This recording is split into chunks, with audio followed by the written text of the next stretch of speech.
আমাদের চ্যানেলে ভিডিওর নোটিফিকেশন সবার আগে পেতে চাইলে নিচে থেকে সাবস্ক্রাইব বাটনটি ক্লিক করে পাশে থাকা বেল আইকনটি বাজিয়ে দিন। আর হ্যাঁ, ভিডিওতে লাইক দিয়ে শেয়ার দিতে মোটেও ভুলবেন না কিন্তু।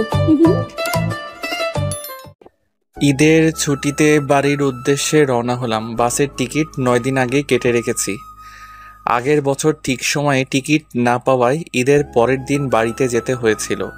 এবার বাবা মা খুব খুশি হবে বলতে বলতেই ঢাকা টু খুলনার বাসটি চলে আসলো।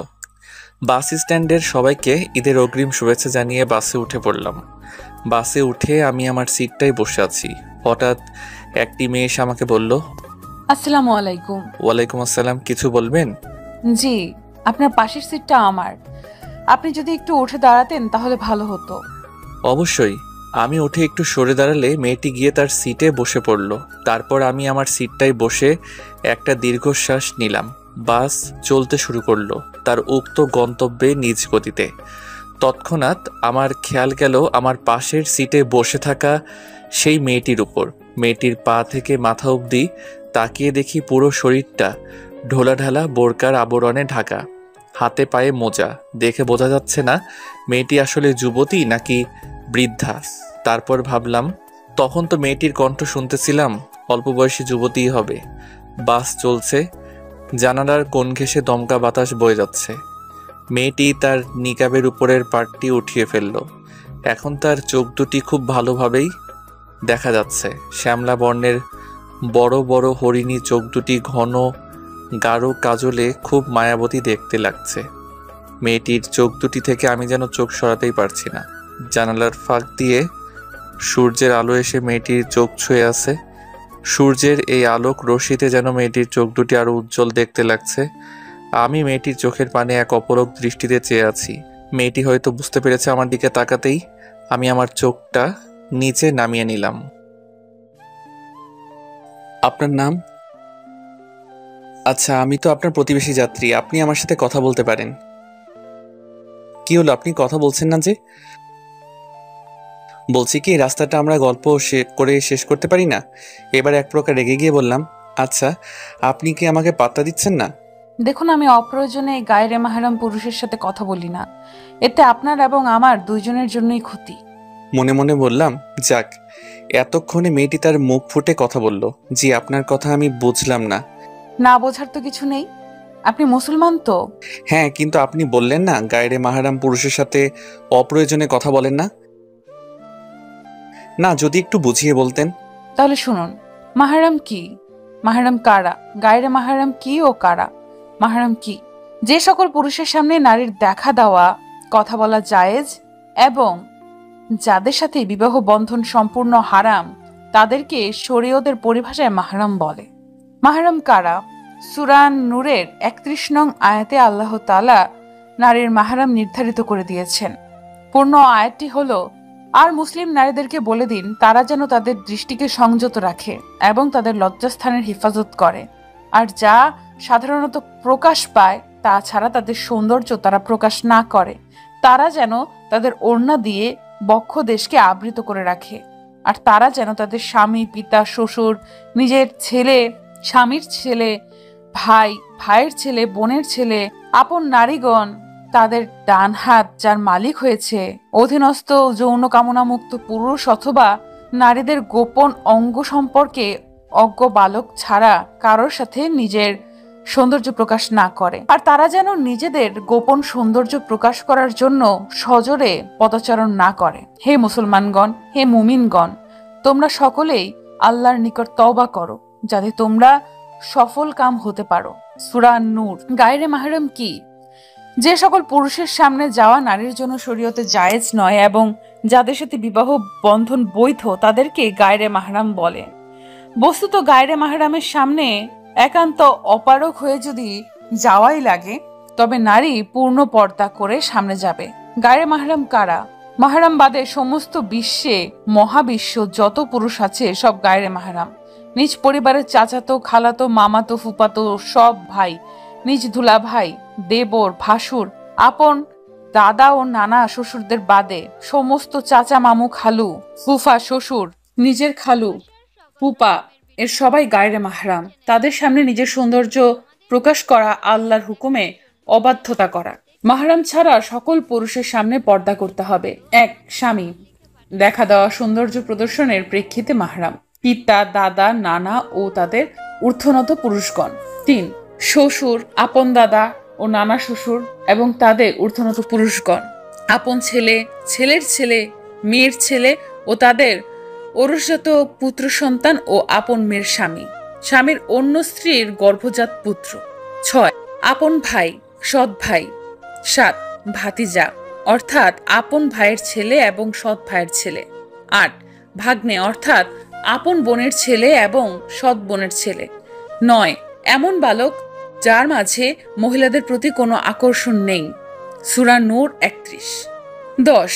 দুধ সম্পর্কীয় পিতা, দাদা, নানা, চাচা, মামা এবং তাদের ঊর্ধ্বতন পুরুষগণ। ১১. দুধ ভাই, দুধ ভাইয়ের ছেলে, দুধ বোনের ছেলে এবং তাদের ঔরসজাত যে কোনো পুত্র সন্তান। ১২. দুধ সম্পর্কীয় ছেলে, তার ছেলে, দুধ সম্পর্কীয় মেয়ের ছেলে এবং তাদের ঔরসজাত যে কোনো পুত্র সন্তান এবং দুধ সম্পর্কীয় মেয়ের স্বামী। বুখারী শরীফ হাদিস নং ৫০৯৯, মুসলিম শরীফ হাদিস নং ১১৪৪। ১৩.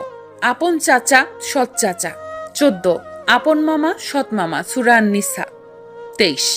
উপরোক্ত পুরুষ যাদের সাথে দেখা করতে বা দেখা দিতে পারবে, তাছাড়া সমস্ত পুরুষকে দেখা দেওয়া সম্পূর্ণ নাজায়েজ এবং হারাম, আর উপরোক্ত পুরুষের সাথে বিয়ে সম্পূর্ণ হারাম।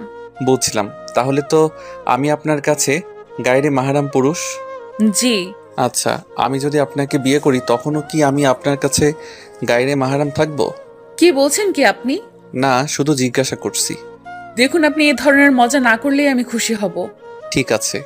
২ ঘন্টা পর নীরবতা ভেঙে মেয়েটিকে আমি বললাম, আচ্ছা আপনি যাচ্ছেন কোথায়? খুলনায়। সে তো আমিও যাচ্ছি, কিন্তু আপনি খুলনাতে কোথায় যাচ্ছেন? নামবেন কোথায়? আপনি যেখানে নামবেন আমিও সেখানেই নামবো। আর যদি বলেন কোথায় যাচ্ছি তাহলে বলবো দৌলতপুর, ফুপ্পির বাড়িতে যাব। ও আচ্ছা, আমার বাসাও দৌলতপুর। তাহলে তো আপনি আমাদের এলাকাতেই যাচ্ছেন। আপনার বাসা বুঝি ঢাকাতে? জি। কতদিন বেড়াবেন ফুপির বাড়ি? জানি না। কেন? ঈদের সময় আসলেন, প্ল্যান করে আসেননি? না, পালিয়ে এসেছি।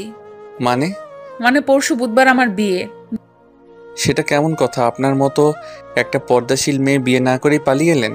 দেখুন, আমি কোনো পরকীয়া বা ভালোবাসার ফাঁদে পড়ে পালিয়ে আসিনি। আমি পালিয়ে এসেছি নিজের নিরাপত্তার জন্য।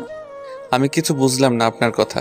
মেয়েটি তার হাতের ব্যাগ থেকে একটা কাগজ বের করলো আর বলল, আমি তো আপনার এলাকাতেই যাচ্ছি, আমাকে শুধু আপনি এই ঠিকানাটা একটু পৌঁছে দিতে পারবেন? আসলে আমি খুলনা শহরে এর আগে কখনো আসিনি, তো যদি একটু উপকার করতেন তাহলে ভালো হতো। আমি মেয়েটির হাতের কাগজটা নিয়ে দেখে কিছুক্ষণ চুপ হয়ে রইলাম। তারপর বললাম, কার বাড়ির ঠিকানা এটা? আমার ফুপ্পির বাড়ির ঠিকানায়। না চাইলে বলবেন না, তবু আমি আপনাকে আপনার ফুপির বাড়িতে পৌঁছে দেব। এতটা রাস্তা আপনার সাথে চললাম, আমার তো এটুকু জানার রাইট আছে। আসলে আমি নিজের কথা বাইরের মানুষের সাথে শেয়ার করি না। আচ্ছা বাদ দিন, অন্য কথা বলি। অন্য কি কথা? এই যে আপনি পর্দা করেন, আজকের দিনে আপনার মতো বোরখাওয়ালি ঢাকার শহরে কিন্তু খুঁজে পাওয়া যায় না। সব মেয়েরা যদি আপনার মতো হতো তাহলে আজ স্কুল, কলেজ, ভার্সিটির মেয়েদের রাস্তার বখাটেদের কাছে উত্ত্যক্ত হতে হতো না। তার কারণ তাদের মধ্যে পর্দার বাস্তবিক জ্ঞান নেই। পর্দায় যে তাদের মর্যাদা বৃদ্ধি পায় সেটা তারা বোঝে না। এমন অনেক অহরহ খবর রেডিও, পত্রিকা, টেলিভিশনের পর্দায় খুঁজে পাবেন যেখানে অনেক যুবতী ও নাবালক শিশুকেও নির্যাতিত হতে হচ্ছে। পর্দার অভাবে ছাড় পাচ্ছে না রাস্তার বখাটেদের কাছেও উত্ত্যক্ত হওয়ার থেকে।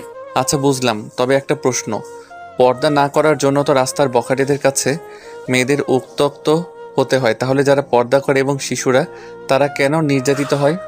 এর জন্য পুরুষদেরও পর্দা করতে বলা হয়েছে। বলেন কি, পুরুষরা বোরখা এসব পরবে নাকি? আসলেই তা না। পুরুষদের পর্দা বলতে তারা দৃষ্টি সংযত রাখার কথা বলা হয়েছে। কোনো নারীর উপর আপনার দৃষ্টি পড়লে তার প্রতি বারবার দৃষ্টিপাত করতে পারবেন না, বরং নজর অতি সত্বর ফিরিয়ে নিন। কারণ আপনার জন্য প্রথমবার ক্ষমা, দ্বিতীয়বার নয়। আহমদ ১৩৬৯। পুরুষরা যদি তাদের দৃষ্টি সংযত করত তাহলে এইভাবে আর পর্দাশীল নারী এবং শিশুদের নির্যাতিত হতে হতো না।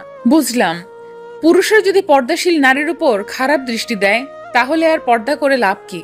ওই যে বললেন না, তার জন্য পর্দা না করলে যে জাহান্নামে যেতে হবে। পর্দা না করার শাস্তি সম্পর্কিত হাদিস 1। রাসূলুল্লাহ আলাইহি ওয়াসাল্লাম বলেছেন, 2 শ্রেণীর মানুষ জাহান্নামী হবে।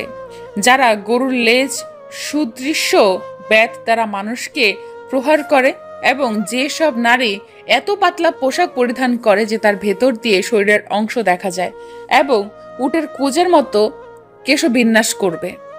এই নারী জান্নাতের সুঘ্রাণও পাবে না, যা বহু দূর থেকে পাওয়া যায়। সহিহ মুসলিম হাদিস নং 2127, মুসনাদে আহমেদ হাদিস 8665। 2। রাসূলুল্লাহ সাল্লাল্লাহু আলাইহি ওয়াসাল্লাম বলেছেন, 3 শ্রেণীর মানুষের উপর জান্নাত হারাম, অর্থাৎ এই 3 শ্রেণীর মানুষ কখনোই জান্নাতে প্রবেশ করতে পারবেন না। প্রথম শ্রেণী হলো যারা কোনো প্রকার নেশাদ্রব্য পান বা গ্রহণ করে। দ্বিতীয় শ্রেণী হলো যে বা যারা পিতামাতার অবাধ্য, এই শ্রেণীভুক্ত মানুষরাও জান্নাতে যাবে না।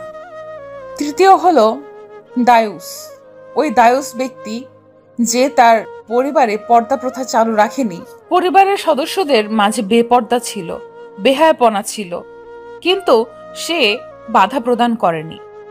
পরিবারের কর্তা হিসেবে বেপর্দা বেহায়াপনা বন্ধ না করার জন্য এই শাস্তি পাবে সে। মুসনাদে আহমেদ 2/69। তৃতীয়ত, আর সুগন্ধি আকর্ষণের এমন একটি মাধ্যম যা দৃষ্টি অনবত ব্যক্তিকেও আকৃষ্ট করে। সুতরাং এই বিষয়ে কতটা সতর্ক থাকা দরকার তা নিজেরাই ভেবে দেখি। হাদিস শরীফে এসেছে, প্রত্যেক চোখ জিনা করে, আর কোনো নারী যদি সুগন্ধি ব্যবহার করে কোনো মজলিসের পাশ দিয়ে যায় তাহলে সেও নজরের জিনা বা সরাসরি জিনার প্রতি প্রলম্বিতকারী হিসেবে গণ্য হবে। জামিয়া তিরমিজি হাদিস নং 2786। রাসূল সাল্লাল্লাহু আলাইহি ওয়াসাল্লাম বলেছেন, কোনো পুরুষ কোনো নারীর সাথে নির্জনে মিলিত হলে নিঃসন্দেহে তাদের তৃতীয় জন হয় শয়তান, অর্থাৎ তখন শয়তান তাদের মনে কুমন্ত্রণা দেয়। জামি তিরমিজি হাদিস নাম্বার 1171। 5। রাসূল সাল্লাল্লাহু আলাইহি ওয়াসাল্লাম ইরশাদ করেন, খবরদার তোমরা বেগানা স্ত্রী লোকের ঘরে প্রবেশ করো না। জনৈক সাহাবী জিজ্ঞেস করেন, ইয়া রাসূলুল্লাহ, স্বামীর ভাইদের ভাসুর, দেবর, বেয়াই ইত্যাদি সম্পর্কে কি নির্দেশ? রাসূল সাল্লাল্লাহু আলাইহি ওয়াসাল্লাম ইরশাদ করেন, তারা তো স্ত্রীর জন্য মৃত্যুতুল্য, অর্থাৎ মহাবিপদ তুল্য। তিরমিজি 1/220। 6। উম্মুল মুমিনিন উম্মে সালামা রাদিয়াল্লাহু তাআলা আনহু বর্ণনা করেন, আমি এবং আমার মাইমুনা রাদিয়াল্লাহু তাআলা আনহু রাসূল সাল্লাল্লাহু আলাইহি ওয়াসাল্লামের কাছে উপস্থিত ছিলাম। এমন সময় অন্তঃসাহাবী ইবনে উম্মে মাকতুম রাদিয়াল্লাহু তাআলা আনহু সেখানে আসতে লাগলেন। তখন রাসূল সাল্লাল্লাহু আলাইহি ওয়াসাল্লাম বলেন, তোমরা তার থেকে পর্দা করো, আড়ালে চলে যাও। আমি বললাম, ইয়া রাসূলুল্লাহ, তিনি তো অন্ধ, তিনি তো আমাদের দেখতে পাচ্ছেন না। তখন রাসূল সাল্লাল্লাহু আলাইহি ওয়াসাল্লাম বলেন, তোমরাও কি অন্ধ? তোমরা কি তাকে দেখতে পাচ্ছ না? আবু দাউদ 2/568। 7। রাসূল সাল্লাল্লাহু আলাইহি ওয়াসাল্লাম বলেন, নারী হলো গোপনীয় সত্তা। যখন সে ঘর থেকে বের হয় তখন শয়তান তার দিকে দৃষ্টি উঁচু করে তাকাতে থাকে। তিরমিজি 1/222। 8। রাসূল সাল্লাল্লাহু আলাইহি ওয়াসাল্লাম বলেন, আমার পরে নারী ফিতনা, পরীক্ষা, পুরুষদের সবচেয়ে বেশি ক্ষতিগ্রস্ত করবে। বুখারী ও মুসলিম। 9। ব্রুপ্লাক করা ও পরচুলা পরা হারাম। বর্তমান সময়ের ফ্যাশন সচেতন বোনরা অনেকেই ব্রুপ্লাক করে থাকে এবং নানা রঙের নানা ধরনের পরচুলা ব্যবহার করে থাকে, অথচ যারা এমন করে রাসূল সাল্লাল্লাহু আলাইহি ওয়াসাল্লাম তাদেরকে অভিশাপ দিয়েছেন। কাজেই তাদেরকে আল্লাহর ভয়ে এই ধরনের গর্হিত কাজ থেকে বিরত থাকা উচিত। আব্দুল ইবনে মাসুদ রাদিয়াল্লাহু তাআলা আনহু কর্তৃক বর্ণিত, তিনি বলেন, আল্লাহর অভিশাপ হোক সেই সব নারীদের উপর যারা দেহাঙ্গে উল্কি উৎকীর্ণ করে এবং যারা করায়, এবং সেই সবের উপর যারা ভ্রু চেঁচে সরু প্লাক করে, যারা সৌন্দর্য মানসে দাঁতের মধ্যে ফাঁক সৃষ্টি করে, যারা আল্লাহর সৃষ্টির মধ্যে পরিবর্তন আনে। জনৈক মহিলা এ ব্যাপারে তার ইবনে মাসুদের প্রতিবাদ করলে তিনি বলেন, আমি কি তাকে অভিশপ্ত করব না যাকে রাসূল সাল্লাল্লাহু আলাইহি ওয়াসাল্লাম অভিশপ্ততা করেছেন এবং তা আল্লাহর কিতাবে আছে। আল্লাহ বলেছেন, রাসূল যে বিধান তোমাদেরকে দিয়েছেন তা গ্রহণ করো, আর যা থেকে নিষেধ করেছেন তা থেকে বিরত থাকো। সূরা হাসর 7। ইবনে উমার রাদিয়াল্লাহু তাআলা আনহু থেকে বর্ণিত, রাসূল সাল্লাল্লাহু আলাইহি ওয়াসাল্লাম যে মহিলা পরচুলা লাগিয়ে দেয় এবং যে পরচুলা লাগাতে বলে আর যে মহিলা অঙ্গ প্রত্যঙ্গে উল্কি উৎকীর্ণ করে ও উল্কি উৎকীর্ণ করতে বলে তাদেরকে অভিশাপ করেছেন। সহিহ বুখারীর 5507 থেকে 5224 নং হাদিস দেখুন। রাসূল সাল্লাল্লাহু আলাইহি ওয়াসাল্লাম বলেছেন, নারীরা হচ্ছে চাদর এবং যদি সে গৃহের বাইরে যায় তবে শয়তান খুশি হয় তাকে বিভ্রান্ত করতে পারবে বলে। সে নারী আল্লাহর নৈকট্য লাভ করতে পারে না যতটা সে গৃহে থেকে করতে পারত। ইবনে হিব্বান ও ইবনে আবি খুজাইমাহ আলবানী এটাকে সহি বলেছেন। সিলসিলা আস সহিহাহ 2688 এবং তিনি রাসূল সাল্লাল্লাহু আলাইহি ওয়াসাল্লাম নারীদের মসজিদে সালাত আদায়ের ব্যাপারে উদ্বিগ্ন হয়ে বলেছিলেন তাদের গৃহই তাদের জন্য উত্তম। আবু দাউদ 567। রাসূল সাল্লাল্লাহু আলাইহি ওয়াসাল্লাম বলেছেন, আমি পুরুষের জন্য নারীর চেয়ে বড় আর কোনো ফিতনা রেখে যাচ্ছি না। আর বনি ইসরায়েলের প্রথম ফিতনাই ছিল নারী সংক্রান্ত। সুতরাং লোকেদের উচিত তাদের পরিবারকে ফিতনা ও ফিতনার উপকরণ থেকে দূরে রাখা। ফাতেহায়ে আল মারাহ আল মুসলিমা 2/981। 12 আবু হুরায়রা রাদিয়াল্লাহু তাআলা আনহু হতে বর্ণিত, রাসূল সাল্লাল্লাহু আলাইহি ওয়াসাল্লাম বলেছেন, মহান আল্লাহ ও শেষ দিবসের প্রতি যে নারী ঈমান রাখে তার মাহরামের সঙ্গ ছাড়া একাকী এক দিন এক রাত দূরত্ব সফর করা বৈধ নয়। সহিহ বুখারী 1088, সহিহ মুসলিম 1339। সব বুঝলাম, কিন্তু এই যে আপনি মাহরামের সঙ্গ ছাড়া একাকী সফরে বের হয়েছেন তাহলে তো এটাও বৈধ নয়। এটা তাহলে হারাম, যা ইসলাম আপনাকে অনুমতি দেয় না। কিছুক্ষণ চুপ থেকে, কারণ আমি পরিস্থিতির শিকার, আর তাছাড়াও তীব্র প্রয়োজন হারামকে হালাল করে দেয়। কাওয়ায়েদুল ফিকহ কায়দা নং 171। আর আমার বিশ্বাস আল্লাহ আমার অবস্থা বুঝবে এবং ইনশাল্লাহ আমাকে ক্ষমা করবে। লঞ্চ ঘাট পার হয়ে আমরা গিয়ে বাসে উঠলাম। এর মধ্যে আমাদের মাঝে আর তেমন কোনো কথা হয়নি। বাস চলতে শুরু করেছে আর আমরা দুজনেই পাশাপাশি নীরবে বসে আছি। এমন সময় জানালার দমকা বাতাস এসে আমার চুলগুলো হালকা ছুঁয়ে দিয়ে যাচ্ছে। খুব ভালো লাগছে, মনে হচ্ছে এক প্রশান্তির আভাস ফিরে পেয়েছি। চোখ দুটো বন্ধ করে ডুব দিলাম সেই অতীতের 15 বছর আগে। তখন আমি 6ষ্ঠ শ্রেণীতে পড়ি। বাবা প্রবাসী ছিল, তাই আমি আর মা তখন মামার বাড়িতেই থাকতাম। বড়দের খুব সম্মান করতাম। আমি যখন যা আবদার করতাম মামা সব আবদার পূরণ করে দিত। মামার একটি পুচকি মেয়ে ছিল, নাম আরি। সবার খুব আদরের। শুধু আদরের বললেই ভুল হবে, যা পটু না, একবার কথা বলা শুরু করলে আর থামার নাম নেই। ওইটুকু ছোট্ট একটি মেয়ে, তার কথা শুনলে যে কোনো বুড়ো মানুষও টাসকি খেয়ে যাবে। সে একবার ঈদের সময়কার কথা, খুব রমরমাট আয়োজন চলছিল চারিদিকে। সকাল 6টায় ঘুম থেকে উঠেই আমাকে ডাকা শুরু করে দিয়েছে। বলছে, এই আবির ওঠো না, তুমি না বলেছিলে আজ আমায় মেলায় নিয়ে যাবে? আমি ওকে বুঝালাম, দেখো আরি, এত সকালে মেলার কোনো দোকানপাট খুলেনি। সবাই আগে ঈদের নামাজ পড়বে, সেমাই খাবে, সেলামি দিবে, তাই দোকান খুলবে। তুমি আমাকে এখন ঘুমাতে দাও। না না, তুমি আমাকে ঢপ দিচ্ছ। এক্ষুনি আমাকে নিয়ে যাবে তোমার স্কুল মাঠটিতে। আমি যখনই যাব গিয়ে দেখব, তাই তোমার কথা বিশ্বাস করব মেলা হচ্ছে কিনা। কাল সারা রাত ঘুমাইনি আমি মেলায় গিয়ে নাগরদোলায় চড়বো বলে, আর তুমি বলছো এখন যাবে না, তাই না? আমি যাব না। কখন বললাম? আমি তো বলেছি পরে যাব। আর মেলাতে নাগরদোলা আসবে তোমায় কে বলেছে?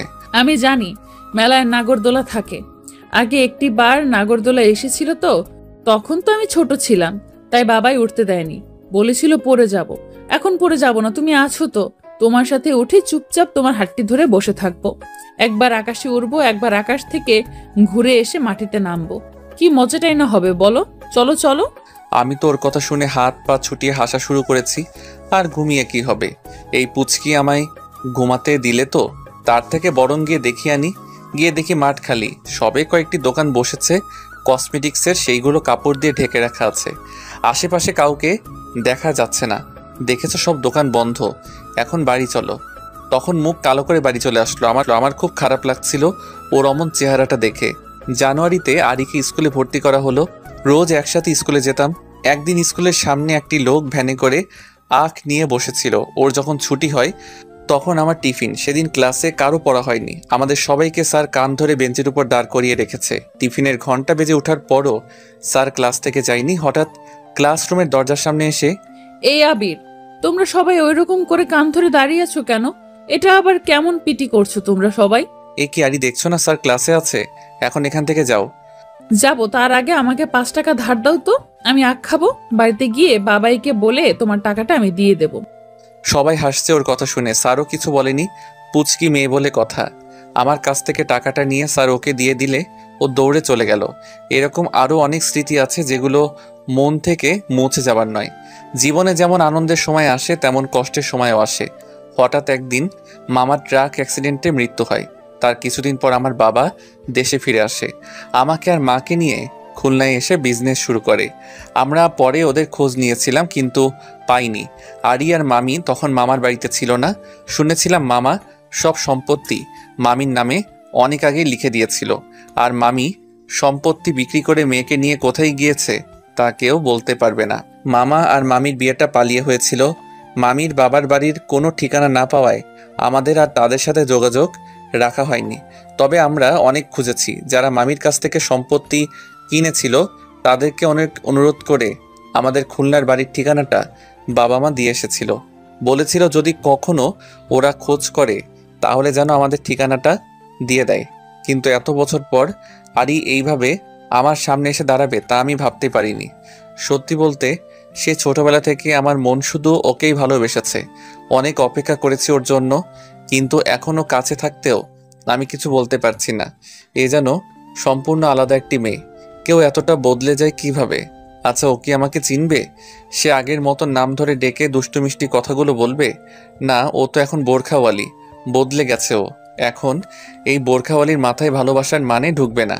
বর্তমান এই যে শুনুন, চোখ মেলে তাকিয়ে দেখি আমাকে বোরখাওয়ালি ডাকছে। আমরা কি চলে এসেছি? তাকিয়ে দেখি বাসের সব যাত্রী নেমে যাচ্ছে। বাসের জানালায় উকি দিয়ে দেখি বাস নতুন রাস্তায় এসে দাঁড়িয়েছে। এখান থেকে বাস আর যাবে না। হ্যাঁ, আমরা এসে গেছি, নামুন। আপনি সরলে তো নামবো। ও হ্যাঁ, সরি। আমি সিট থেকে উঠে উপর থেকে ব্যাগগুলো নামালাম। তারপর বাস থেকে নেমে একটি রিক্সা ডাকলাম। যদিও রিক্সাতে বোরখাওয়ালি উঠতে চাইনি, বলেছিল ইজি বাইকে যাবে, কিন্তু আমি বোঝালাম এতগুলো ব্যাগ নিয়ে ইজি বাইকে গেলে মেইন রোডে গিয়ে নামিয়ে দেবে, তার থেকে বরং রিক্সাতে করে যাই। বাড়ির সামনে নামালে ব্যাগগুলো বয়ে নেওয়ার ধকল থাকবে না। পুরুষ মানুষের এতগুলো ব্যাগ লাগে? আরে, এতে কি শুধু আমার কাপড় নাকি? বাড়ির সকলের জন্য ঈদের কাপড়ও আছে। দুজনে একটা দোতলা বিল্ডিংয়ের সামনে এসে রিক্সা থেকে নামলাম। নিন, এসে গেছি আপনার ফুপির বাড়িতে। আপনাকে কি বলে যে ধন্যবাদ দেব জানি না, আর কোনো দিন দেখা হবে কিনা। তবে আল্লাহর যেন আপনার সাথে ভালো হয়। ভালো থাকবেন, আসি, আল্লাহ হাফেজ। পেছনের দিকে আর ঘুরে তাকালো না, সোজা হেঁটে গেটের কাছে গিয়ে কলিং বেল বাজালো। আমি আধা ঘন্টা পর বাড়িতে ঢুকলাম।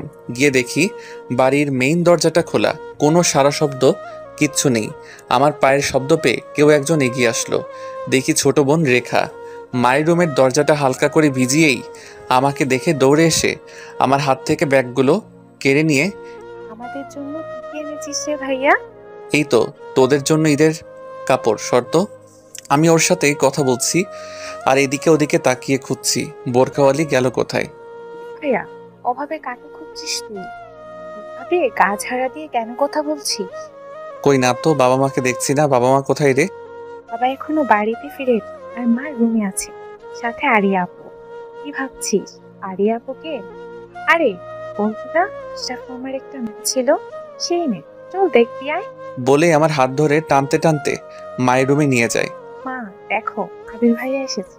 গিয়ে দেখি বিছানায় মায়ের কোলে মাথা রেখে বোরখাওয়ালি শুয়ে আছে আর মায়ের চোখে পানি। আমি যেতেই বোরখাওয়ালি উঠে বসে আমাকে দেখে অবাক। আপনি? মা রেখা দুজনেই প্রশ্ন করলো। কি হলো? রেখার মুখে ভাইয়া শব্দটা শুনে ও হয়তো বুঝে গেছে আমি আবির। এটা কি তোমার ছেলে ফুপি? হ্যাঁ, কেন? তোমার ছেলেটা খুব পচা ফুপ্পি। আজ সারাটা রাস্তা সেই ঢাকা থেকে খুলনা পর্যন্ত আমার সাথে আমার পাশের সিটে বসে একই বাসে করে এসেছে। আমি তোমাদের বাড়ির ঠিকানা দিয়েছিলাম, আমার নামও বলেছিলাম আমার ফুপ্পির বাড়িতে যাব, কিন্তু আমাকে একবারের জন্য নিজের পরিচয়টা দিল না। কেন এমন করলো? আমি তখন কি বলবো বুঝতে পারছিলাম না। তবুও নিঃসংকোচে বললাম, সরি আরি, আসলে আমি তোমাকে প্রথম দেখে চিনতে পারছিলাম না। পরে যখন চিনলাম তোমাকে, আমি তোমার সম্পর্কে জিজ্ঞাসা করেছিলাম, তুমি তো আমাকে কিছুই বলনি। পরিচয় না জেনে কিভাবে? আচ্ছা ঠিক আছে, সরি বলার কোনো দরকার নেই। বলেই রুম থেকে বেরিয়ে গেল। মেয়েটা এখনো সেই বোরখা পরেই আছে, চেঞ্জ করেনি। কি হলো মা, ও কি এই বোরখা পরেই সারা জীবন থাকবে নাকি? আরে কথা বলতে বলতে চেঞ্জ করার সময় পাইনি। এখানে আয়, আমার কাছে বস, তোর সাথে আমার কিছু কথা আছে। বসতে বসতে বললাম, কি কথা? পরশু তো তোর মেয়ে দেখতে যাওয়ার কথা, ভুলে গেলি? আমার মনে পড়ল, হ্যাঁ, বাবা মা তো আমাকে বলেছিল আমার জন্য মেয়ে পছন্দ করে রেখেছে, আর পরশুই তো দেখতে যাওয়ার কথা। কিন্তু আমি তো কখনো ভাবিনি এইভাবে আরির সাথে আমার আবার দেখা হয়ে যাবে। কি করব এখন আমি? কি রে, কি ভাবছিস? মা, অপরাধ নিও না, আমি এখন কোনো বিয়ে টিয়ে করতে পারবো না। কেন? বড় হয়েছিস, ভালো জব করছিস, তাহলে বিয়ে করতে অসুবিধা কোথায়? মা, আমাকে আর কিছুদিন সময় দাও, তারপর। দেখ, মেয়েটাকে দেখে আসতে তো সমস্যা নেই, প্রথমে তুই দেখ, তারপর না হয় পছন্দ হলে সেইভাবে পাকা কথাবার্তা বলে সময় নিয়ে পরে বিয়ে করিস। আমি হ্যাঁ না কিছুই বলিনি। মায়ের রুম থেকে বেরিয়ে এসে ড্রয়িং রুমে গিয়ে দেখি সোফায় বোরখাওয়ালি বসে আছে। আমি গিয়ে পাশে বসলাম। কি হলো, এখনো আপনি এই বোরখা পরেই থাকবেন নাকি? মানে? চেঞ্জ করবেন না? বাসার মধ্যেও বোরকা পরে থাকবেন? সেই তো তুমি করে কথা বলছিলে, এখন আবার আপনিতে ফিরে আসলে যে? এখানে তো আপনার মাহারাম নেই, তাই একান্তে কথা বলতে গিয়ে খারাপ কিছু যেন না ঘটে, তাই আর কি। আসলে আমি আসার সময় পরনে কোনো পোশাক সাথে করে আনি নাই, শুধু টাকা আর এই ঠিকানাটাই ছিল। কথাটা শুনে আমি একটু থমকে গেলাম। আচ্ছা আরি, মামি কেমন আছে? আর কি এমন হয়েছিল যার জন্য এইভাবে পালিয়ে আসতে হলো? আসলে সেদিন আপনারা খুলনায় চলে আসার পর কিছু লোক এসে বলেছিল বাবাই তাদের কাছ থেকে অনেক টাকা ধার নিয়েছে, সুদ সমেত 15 লক্ষ টাকার মতো দাঁড়ায়। মা সেই সময় কোনো উপায় না খুঁজে পেয়ে সবকিছু বিক্রি করে তাদের সব পাওনা মিটিয়ে আমাকে নিয়ে খালার বাসায় যায়। খালা মাকে একটা চাকরি জোগাড় করে দেয়, আর সেইখানে মা চাকরি করে আমাকে নিয়ে খালার সংসারে ভালোভাবে এত বছর ছিল। 2 বছর আগে মা ইন্তেকাল করে। তারপর খালা আমাকে আর পড়াশোনা করাতে চাননি। কিছুদিন আগে খালা আমার বিয়ে ঠিক করে এক বিশাল ধনী লোকের সাথে, যারা খুব মডার্ন। খালা বলে দিয়েছে বিয়ে করলে ওই পরিবারেই করতে হবে। খালা বলেছিল ওই পরিবারে বিয়ে হলে আমি নাকি জীবনটা আরাম আয়েশে কাটাতে পারবো। কিন্তু যখন শুনলাম বিয়ে, গায়ে হলুদ, বউ ভাতের দিন আমাকে সংসেজে স্টেজে বসে থাকতে হবে, আর শহর ভর্তি হাজার হাজার নিমন্ত্রণ পরপুরুষের চোখে পড়বে আমার দিকে, তখন আমার মনে হলো এই বিয়েটা করা আমার পক্ষে সম্ভব না। আমি জাহান্নামে যেতে চাই না। আমি চাই না এমন আরাম আয়েশ, চাই না এমন ধনী বর। আমার তো একজন দিনদার স্বামী চাই, যে আল্লাহর ভয়ে আমাকে ভালোবাসবে, আমাকে নিয়ে জান্নাতে যাওয়ার স্বপ্ন দেখবে। ওইখানে বিয়ে হলে আমি আল্লাহর পথে ঠিকভাবে চলতে পারতাম না। আমি আল্লাহকে খুব ভয় পাই। আমার যে যাওয়ার কোনো জায়গা নেই, আপন বলতেও তো আমার আর কেউ ছিল না দুনিয়াতে। 2 দিন আগে আমার পুরনো বাড়িটাতে ঘুরতে গিয়েছিলাম, যেখানে আমার বাবাই আর মায়ের স্মৃতি মিশে আছে, আছে আমার ছোটবেলার সেই সুন্দর দিনগুলো মিশে। ওইখানে গিয়েই কথায় কথায় এক বৃদ্ধা মহিলা আমাকে আপনাদের বাড়ির ঠিকানাটা দেয়। তারপর আর কিছু না ভেবে পেয়ে কিছু টাকা আর এই ঠিকানাটা নিয়ে এখানে পালিয়ে চলে আসি। আমি জানি না আমার এইভাবে পালিয়ে আসা ঠিক হয়েছে কিনা, আমি এটাও জানি না এখন আমার কি করা উচিত। তবে এতটুকু জানি, আমি যা করেছি আল্লাহ সেটা বুঝবে। ওর কথাগুলো শুনে আমি খুব চিন্তায় পড়ে গেলাম। ভাবলাম, যে এরকম জীবনসঙ্গীও চাই, আমি তো তার কিছুই না। ঠিক মতো 5 ওয়াক্ত নামাজটাই আদায় করা হয় না। কিভাবে ওকে বলবো আমি কতটা ভালোবাসি, ওর সাথে সারা জীবন কাটাতে চাই? কিছুক্ষণ পর, আচ্ছা আপনি তাহলে এখন কি পরবেন? কাপড় চোপড় কিছুই তো আনেননি। রেখার সালোয়ার আপনার গায়ে খাটবে না। আমি কি মাকে একটা শাড়ি দিতে বলবো? না, আমি শাড়ি পরবো না। শাড়িতে সঠিকভাবে পর্দা রক্ষা হয় না। তার থেকে আমি এইভাবেই ঠিক আছি, কোনো অসুবিধা হচ্ছে না আমার। আশ্চর্য, এইভাবে বোরকা পরে কতক্ষণ থাকবেন আপনি? আমি পারবো, সে আপনার চিন্তা করা লাগবে না। কিছুক্ষণ পর আমি মায়ের রুম থেকে মায়ের বোরখাটা এনে দিলাম। নিন, গোসল করে এটা পরে নিন। সন্ধ্যায় ইফতার শেষে মসজিদ থেকে নামাজ পড়ে বের হলাম। ডাক বাংলা শপিং মলের উদ্দেশ্যে।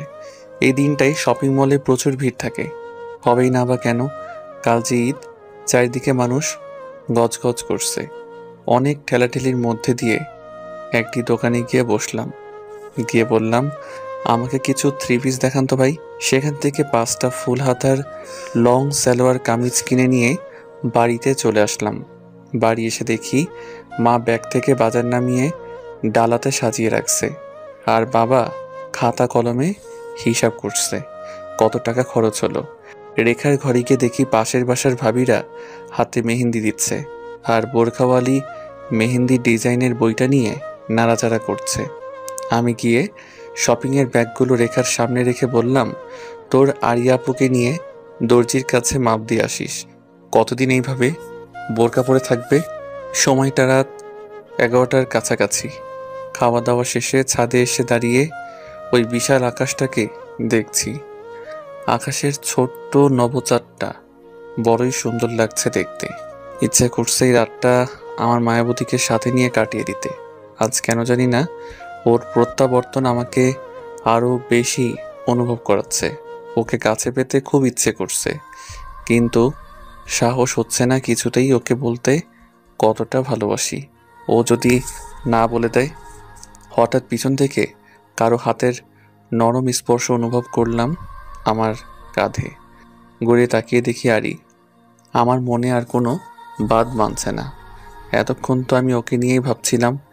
এই চাঁদনি রাতে হালকা আলোর ঝলকানিতে ওকে হঠাৎ এভাবে দেখে আমার খুব কাছে পেতে ইচ্ছে করছে। এই অন্ধকার রাতে ছাদে এভাবে একা দাঁড়িয়ে কি করছেন? ওই আকাশটাকে দেখছি, আর কি? তোমার কথা ভাবছি। আবেগের বশে আমি কি বলে যাচ্ছি তা নিজেও জানি না। মানে? জানুয়ারি, সেই ছোটবেলায় তোমার দুষ্টু মিষ্টি কথাগুলো আমার শুনতে খুব ভালো লাগতো। যেদিন শুনলাম তুমি আর মামি হারিয়ে গিয়েছো, সেদিন আমার খুব কষ্ট হচ্ছিল। বুকের ভেতরটা শূন্যতায় ভরে গিয়েছিল। তখন থেকেই এই আকাশটার দিকে তাকিয়ে থাকতাম আর তোমাকে ভাবতাম। তুমিও তো কোথাও না কোথাও এই আকাশটার নিচেই ছিলে। আমার মনের সব জমানো কথা এই চারটার কাছে শেয়ার করতাম আর বলতাম তোমাকে গিয়ে বলতে আমার কথা। এত বছরে তুমি অনেক বড় হয়ে গেছো, অনেকটা বদলেও গেছো। আমি জানি না এখন তুমি দেখতে কেমন হয়েছো, শুধু জানি তুমিহীনা এই আমার জীবনটাই ব্যর্থ। কি বলছেন এসব আপনি? সত্যি বলছি আরি, বিশ্বাস করো। আমি তোমাকে খুব ভালোবাসি আর তোমাকে বিয়ে করতে চাই। আমি জানি না আমি তোমার মনের মতো হতে পারবো কিনা, তবে তুমি চাইলে আমাকে তোমার মনের মতো করে গড়ে তুলতে পারবে। আমাকে একটা সুযোগ দাও প্লিজ। আমি এখানে আপনাকে একটা গুরুত্বপূর্ণ কথা বলতে এসেছিলাম, আর এসে আপনার মুখে যা শুনছি আমি সত্যিই অবাক হচ্ছি খুব। কি বলতে এসেছিলে? এখন আপনাকে আমার আর কিচ্ছু বলার নেই। বলেই চলে গেল। ওর এভাবে চলে যাওয়া দেখে আমার হুঁশ ফিরল। কি বললাম এসব আমি? আবেগের বশে আমি তো সব বলে ফেললাম। ও রেগে যাবে না তো? শিট, আমি একটু নিজের ভেতরের আবেগটা কন্ট্রোল করে রাখতে পারলাম না। যদি আমার সাথে আর কথা না বলে, কি করব এখন আমি? সারাটা রাত জেগে কাটিয়ে দিলাম। সকালে বাবার সাথে ঈদের নামাজ পড়ে এসে রুমে যাব, তখন বাবা আর মা আমাকে নিয়ে তাদের রুমে বসলো আগামীকাল মেয়ে দেখতে যাওয়ার কথা বলতে। আমি তো বাবা মাকে অনেক বুঝিয়েছি, এবার তারা আর ছাড়ার পাত্র না। আমার মাথায় কিছুই খেলছে না। সব কিছু যে আমি গুলিয়ে ফেলছি। দুহাত জোর করে বাবা মাকে বোঝালাম, প্লিজ আমাকে তোমরা আর বিয়ের কথা বলো না, আমার এসব শুনতে ভালো লাগছে না। বলেই বাবা মায়ের রুম থেকে বেরিয়ে আসবো, ঠিক তখনই আরই পাশ কেটে বাবা মায়ের রুমে ঢুকলো। ওকে দেখে ভাবলাম কাল রাতের জন্য ওকে সরি বলতে হবে। রুমের বাইরে দাঁড়িয়ে থাকি, ও বের হলেই তখন বলবো, তাই দাঁড়িয়ে ওর অপেক্ষা করছি। আর ভেতরে মায়ের সাথে ওর কথা চলছে। কি হলো ফুপ্পি, ওইভাবে বসে আছো কেন? রান্না বান্না করবে না নাকি? শুধু সেমাই খেয়েই সারাদিন থাকা যায়? মন ভালো নেই রে মা। কেন? আমার ফুপ্পিটার আবার কি হলো? কি আর হবে, মা হলে ছেলে মেয়ের চিন্তা সবসময় মাথায় ঘুরপাক খায়। আমার ছেলেটা কিছুই বোঝে না। আমাদের বয়স হচ্ছে, কতদিন এভাবে ওদের যত্ন নিতে পারবো? এখনই তো সময় ওর বিয়ে করার, কিন্তু রাজি হচ্ছে না। কি বললে? তোমার ছেলের বিয়ে দেবে? হ্যাঁ, কিন্তু ও তো মেয়ে দেখতেই রাজি হচ্ছে না। কেন রাজি হচ্ছে না? জানি না, কাউকে পছন্দ থাকলে আমাদের বলুক, কিন্তু তাও বলছে না। একটা কথা বলবো ফুপি? বল। তোমার ছেলেটাকে আমায় দিয়ে দাও, ওকে বলো আমায় বিয়ে করতে।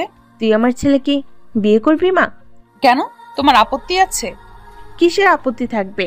তুই তো আমারই মেয়ে, তোরও তো বিয়ে দিতে হবে। যদি ঘরের মেয়ে ঘরেই থেকে যায় তাহলে তো তার থেকে খুশির আর কিছুই নেই। কিন্তু আমি ভাবছি আমার ছেলেটাকে নিয়ে, ও কি রাজি হবে? আমি এতক্ষণ রুমের বাইরে দাঁড়িয়ে সব কথা শুনেছিলাম। আরই আমাকে বিয়ে করতে চায়, কথাটা শুনে আমার মনের ভেতরটা খুশিতে ভরে উঠল। আমি খুশিতে ওখানে দাঁড়িয়ে বললাম, মা, আমি তোমাদের সব কথাই এতক্ষণ শুনেছি। ওকে বলে দাও আমার ওকে বিয়ে করতে কোনো আপত্তি নেই। মা হা হয়ে আছে। এত তাড়াতাড়ি আমার সিদ্ধান্ত চেঞ্জ হতে দেখে হয়তো অবাক হয়েছে। কথাটা বলার পর আমারও একটু লজ্জাবোধ হচ্ছিল, তাই আমি ওখান থেকে আমার রুমে চলে আসি। মনে মনে খুশিতে লাফালাফি করতে থাকি। পরের দিন সন্ধ্যার পর মসজিদে আমাদের বিয়ে হয়। বিয়ের সকল নিয়ম আরির সাথে আলোচনা করেই করা হয়েছে। আমাদের গায়ের হলুদও হয়েছিল, ওর পর্দার কোনো ক্ষতি হয়নি। আলাদা রুমে কিছু প্রতিবেশী ভাবি আর চাচিরা ওর গায়ের হলুদের আয়োজন করে। এদিকে রাত হয়ে গেল, খাওয়া দাওয়া শেষ।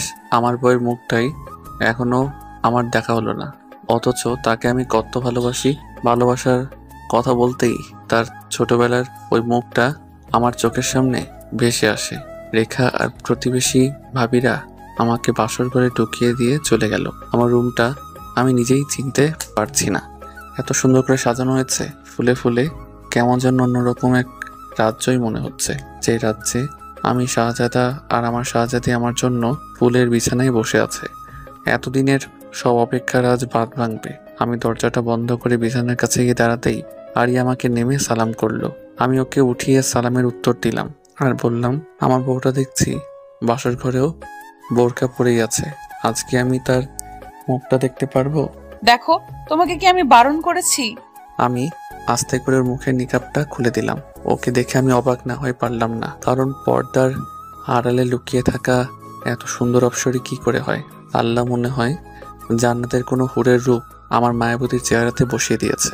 শ্যামলা বর্ণের মায়াবী চোখ দুটির পিছনে নিকাবের আড়ালে ঢেকে রাখা এই রূপ থাকবে তা আমি কল্পনাও করতে পারিনি। ওর হাতের পায়ের মোজাগুলো খুলে ফেললাম। এত সুন্দর ফর্সা আমার মায়াবতী। ওর হাত দুটো আমার ঠোঁটের কাছে নিয়ে আলতো স্পর্শ দিতেই, কি করছো কি আবির? এত বছরের সব ভালোবাসা আজ উজাড় করে দেব তোমায়। ও লজ্জায় আমার বুকে মুখ গুজে ফেলে। তুমি কি সত্যি আমাকে এতটা ভালোবাসো? বিশ্বাস হয় না?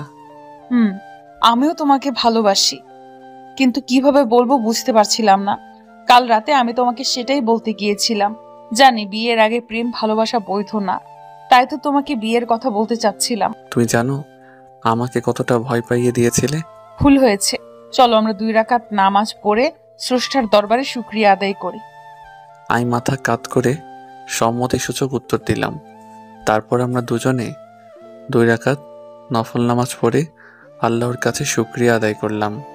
নামাজ শেষে আলমারি থেকে আমি একটা প্যাকেট বের করলাম, ওর হাতে দিয়ে বললাম, এটা তোমার জন্য। ও প্যাকেটটি খুলেই দেখে একটি লাল বেনারসি। আমি আমার বউটাকে আজ বউ সাজে দেখতে চাই। এখন শাড়ি পরতে হবে? এখন আমি তোমার সামনে, আমার সামনে তুমি শাড়ি পরে আসতেই পারো। সে তুমি ঠিক বলেছ, কিন্তু আমি তো শাড়ি কখনো পরিনি। পরনি আজ পরবে। তুমি বুঝতে পারছো না, আমি পারি না শাড়ি পরতে। অন্য কোনো হুশ, চুপ। আমি তোমাকে আজই শাড়িতে দেখতে চাই। যাও, এগুলো ওয়াশরুম থেকে পরে এসো। শাড়িটা কে পরিয়ে দেবে শুনি? আমি। তুমি শাড়ি পরাতে পারো নাকি? দেখি চেষ্টা করে পারি কিনা। ও চেঞ্জ করে আমার সামনে এসে এখন কি করব? শাড়িটা ওর হাতে ধরিয়ে দিলাম। তুমি পারো তো? এত কথা বলো কেন? আমি নিজের হাতে শাড়ি পরিয়ে ওকে আয়নার সামনে নিয়ে গেলাম। শাড়ির আঁচলটি ওর মাথায় তুলে দিয়ে বললাম, কত সুন্দর লাগছে আমার বউটাকে আয়নাতে। ওর মুখটা দেখে মনে হলো লজ্জা পেয়েছে। আমি ওকে বললাম, ছাদে যাবে? এখন? বাড়ির সবাই ঘুমিয়ে পড়েছে এতক্ষণে। গিয়ে কি হবে? ওই 4টাকে জানাতে হবে না তুমি আমার হয়েছ? ও মুচকি হেসে আমার হাত ধরে বলল, চলো। তারপর আমরা দুজন ছাদে গিয়ে ওই আকাশটার দিকে তাকিয়ে অনেকক্ষণ কথা বললাম। আখ খাবে? তুমি আখ খেতে ভালোবাসো তো, তাই এনে রেখেছি। দাঁড়াও, আনছি। কিছুক্ষণ পর ওর হাতে একটা আখ ধরিয়ে দিলাম। তারপর আখ খেতে খেতে অনেকটা সময় কথা বলতে লাগলাম দুজন। ও বলল, আমার এখন খুব ঘুম পাচ্ছে আবির। আমি ওকে তখন কোলে তুলে নিয়ে রুমে চলে গেলাম। তারপর দরজাটা বন্ধ করে নিজেকে ওর মাঝে বিলিয়ে দিলাম। এত বছর যত অপেক্ষার সব অবসান ঘটলো, আর আমার ভালোবাসা পেল পূর্ণতা। দুদিন পরে আমরা বাড়ির সবাই মিলে আবিরের খালার বাসায় গেলাম। ওর খালা প্রথমে একটু রেগেছিল ওর ওভাবে পালিয়ে যাওয়ার। ওনাকে অনেক অনেক অপদস্থ হতে হয়েছিল পাড়া প্রতিবেশীদের কাছ থেকে, কিন্তু বাবা মা অনেক বোঝানোর পর উনি আমাদের মেনে নিয়েছে আর বিবাহিত জীবনের জন্য অনেক দোয়াও করেছে। বাবা মা আর রেখা চলে আসার পর অফিসের পাশে একটা ফ্ল্যাট ভাড়া নিয়ে সেখানে আমরা দুজন খুব সুন্দরভাবে নিজেদের ছোট্ট একটি সংসার গুছিয়ে ফেলি। খুব অল্প সময় আমাকে আরই নিজের মনের মতো করে গড়ে তোলে। ওর সাথে থাকতে থাকতে 5 ওয়াক্ত নামাজ পড়তেও অভ্যস্ত হয়ে গেছি। কোনো ওয়াক্ত নামাজ মিস হলে কাজা না পড়া অবধি বউ আমায় খেতে দেয় না। আমাকে বলে দাড়ি রাখলে নাকি আমাকে দেখতে খুব সুন্দর লাগবে। কি আর করার, বউকে খুশি করতে আমি দাড়ি রাখতেও শুরু করলাম। বিয়ের 6 মাস পর একদিন আমি অফিসে থাকা অবস্থায় ফোন দিয়ে খুশির সংবাদ দেই, আমি বাবা হতে চলেছি। আমার ইচ্ছা হচ্ছিল তখনই আমার বউটার কাছে ছুটেই চলে যাই। রাতে বাড়ি ফিরে ওকে কোলে তুলে ছাদে নিয়ে যাই, আর সেখানেই বাবুটা আসার পর কি করব দুজন আলোচনা করতে করতেই রাতটা কাটিয়ে দিই। মাকে খুশির সংবাদটা দিলাম, মাও খুশিতে আর থাকতে পারলো না। 2 দিন পরই মা এসে আরিকে খুলনায় নিয়ে যায়। এই সময় তো মেয়েদের অনেক যত্নের প্রয়োজন।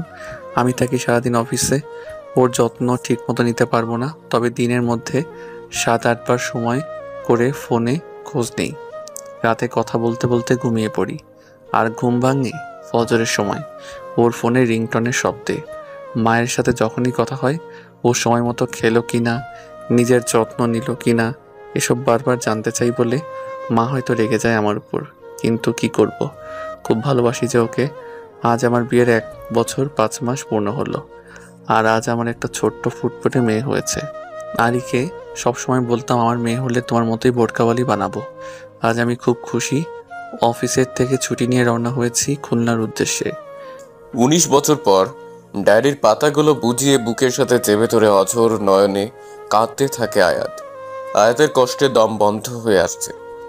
বাপি, এত ভালোবাসতে তুমি মাম্মামকে? জানো, মাম্মামও তোমাকে খুব ভালোবাসে।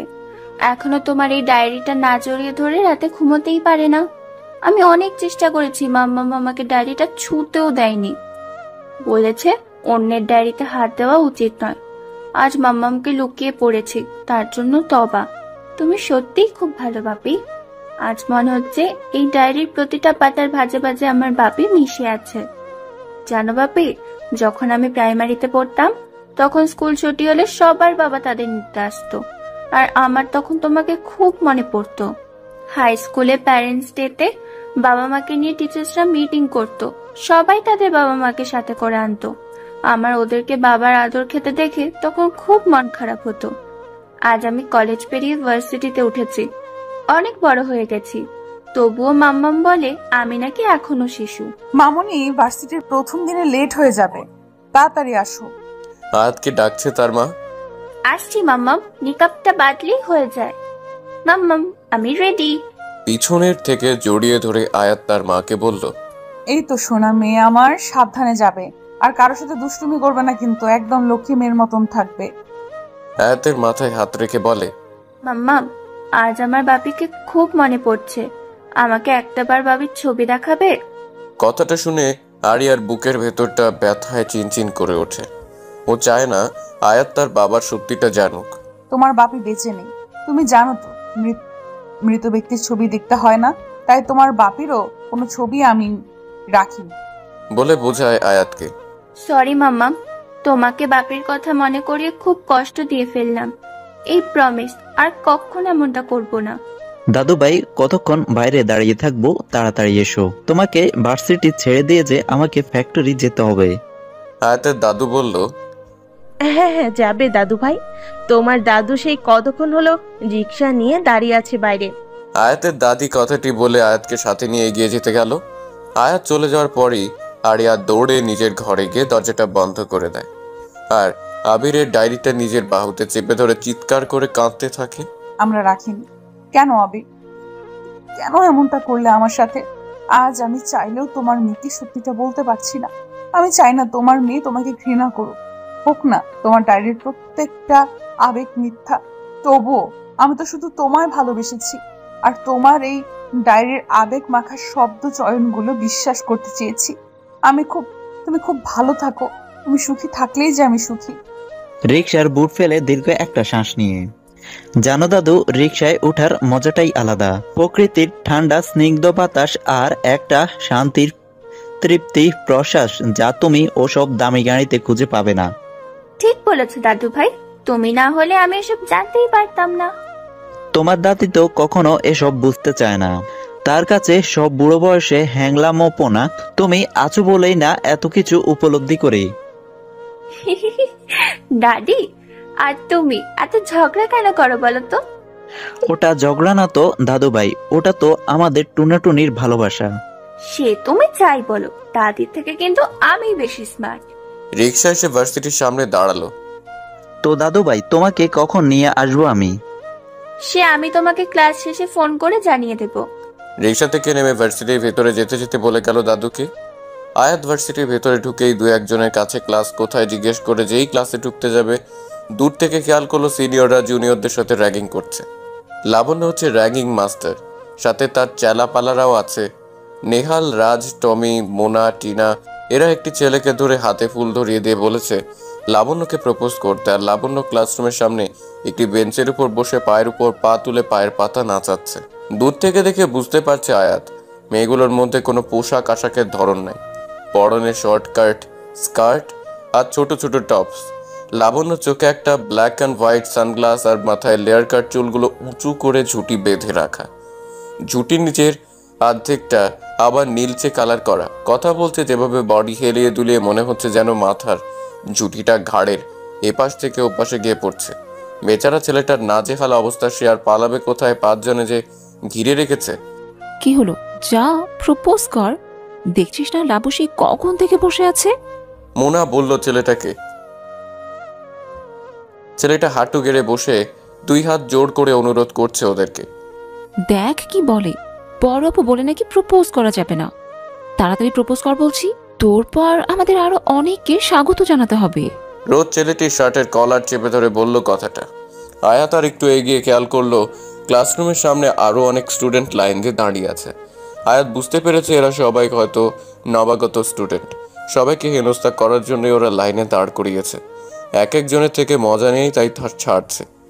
আয়াত এবার ওদের সামনে গিয়ে দাঁড়ালো। এ কি, এইসব কি করছেন আপনারা? ক্লাস টাইম কি শুরু হয়নি?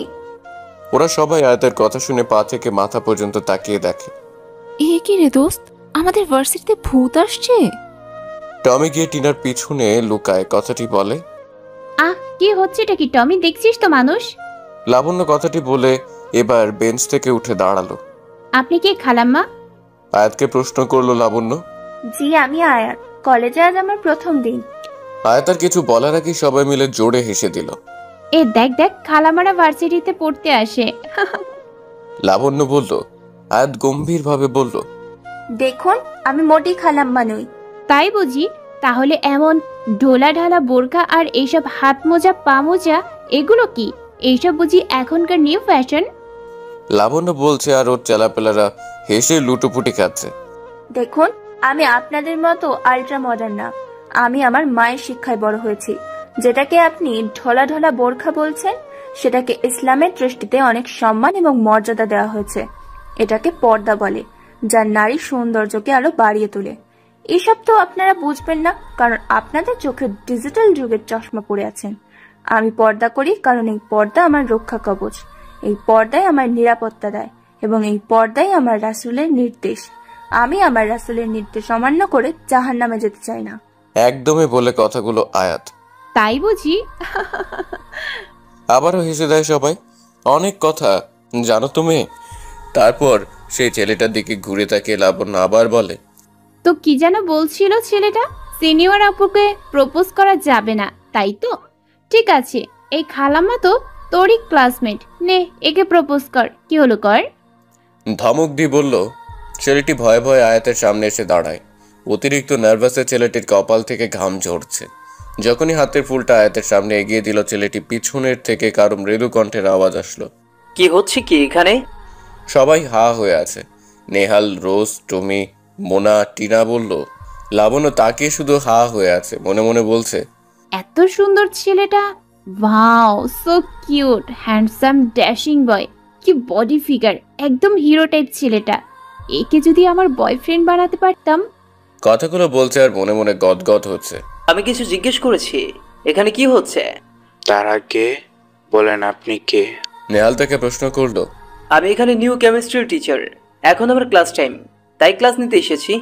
কড়া গলায় বলল, ও স্যার, এই ইনি তো স্যার। আসলে স্যার, আমরা সিনিয়র জুনিয়রদের সাথে আলোচনা করতে এসেছিলাম নবীনবরণ অনুষ্ঠানটা কেমন করে আয়োজন করলে এদের ভালো লাগবে। লাবণ্য কথাটা একটু নার্ভাস হয়ে বলল, ও ঠিক আছে, এইটা নিয়ে তোমরা পরে কথা বলবে, এখন ক্লাস টাইম। নিউ স্টুডেন্টরা যাদের ক্লাস আছে ক্লাসে এসো। স্যার, আপনার নামটা যদি একটু বলতেন। লাবণ্য জানতে চাইলো। মেঘ রহমান। তোমাদের আর কিছু জানার আছে? না স্যার, আপনার সাথে আমাদের যখন ক্লাস হবে তখন জেনে নেব। এই চল তোরা, আমাদের তো এখন ইম্পর্টেন্ট একটা ক্লাস আছে। ঢং করে বলেই লাবণ্য তার সান্ড ফান্ডদের নিয়ে চলে গেল। চলেন স্যার, ক্লাস নেবেন। একজন স্টুডেন্ট বলল, কে ক্লাস নিবে? আমিও যে স্টুডেন্ট, ওদের ট্যাগ দিলাম। মেঘ কথাটি বলেই হেসে দিল। তার মানে আপনি আমাদের টিচার না, ওদের বোকা বানিয়েছেন? আয়াত চোখ বড় বড় করে তাকিয়ে বলল মেঘকে। আমিও স্টুডেন্ট, তোমাদের সাথে প্রথম বর্ষে পড়ি। আয়াত ছেলেটির পা থেকে মাথা অবধি দেখছে আর মনে মনে বলছে, ছেলেটাকে তো দেখে মনে হয় না আমাদের বয়সের। যাই হোক, ছেলেটার বুদ্ধি আছে বলতে হবে। তারপর সবাই হো হো করে হাসতে হাসতে ক্লাসরুমের মধ্যে ঢুকলো। চৌধুরী ভিলা বলে খুব তৃপ্তি নিয়ে খাচ্ছে ছেলেটা। চিৎকার করে ওঠে আবির, তোমার সাহস কি করে হয় এসব রাস্তার ফকিরদের আমার বাড়িতে এনে খাওয়ানোর? কি হচ্ছে কি নেহা? করুণ গলায় বলে। ছেলেটা খাওয়া বন্ধ করে নেহার দিকে হা করে তাকিয়ে আছে। তোমাকে আমি আগেও বলেছি এইসব রাস্তার জলজান আমার বাড়িতে ঢুকাবা না। আমার একটা স্ট্যাটাস আছে। এক্ষুনি আমার একজন বড় ক্লায়েন্টকে বাড়িতে আসতে বলেছি। সে যদি এসে আমার নোংরা বস্তির ছেলেকে এখানে দেখে তাহলে আমার প্রেস্টিজের কি অবস্থা হবে তুমি বুঝতে পারছো? ছেলেটার খুব ক্ষুধা লেগেছিল, 2 দিন ধরে কিছু খাইনি, তাই আমি। কথা শেষ করার আগেই বলল, তাই তুমি ছেলেটাকে আমার বাড়িতে নিয়ে আসবে? চেহারাটাই নোংরা করে ফেলেছো। এই ছেলেটাকে এক্ষুনি এখান থেকে বিদায় করো। সকিনা, ছেলেটি চলে গেলে চেয়ারটা ভালো করে ধুয়ে পরিষ্কার করে দিস তো। জি বড় ম্যাডাম, সকিনা এই বাড়িতে দীর্ঘদিন যাবৎ কাজ করছে। ছেলেটি চেয়ার ছেড়ে উঠে দাঁড়িয়ে বলে চলে গেল। আবিরের আর সহ্য হচ্ছে না, রাগ কন্ট্রোল করতে না পেরে বলেই ফেলে, বাহ নেহা বাহ, ছেলেটা চেয়ারটায় বসেছিল বলে তুমি চেয়ারটাই ধুয়ে ফেলতে চাও, অথচ নিজের মধ্যে বসে থাকা ময়লা সেটা তুমি পরিষ্কার করবে কিভাবে? মুখ সামলে কথা বলো আবির, ভুলে যেও না আমি তোমার স্ত্রী। স্ত্রী? স্ত্রী শব্দটার মানে বোঝো তুমি? না, তুমি বোঝো না। তুমি বোঝো শুধু অহংকার আর তোমার নিজের স্বার্থ। তাই বুঝি? স্বার্থপর কি শুধু আমি একা? তুমি নও? আজ পর্যন্ত নিয়েছো ছাড়া কি দিয়েছো? তুমি আমার আবার বড় বড় লেকচার দিচ্ছ।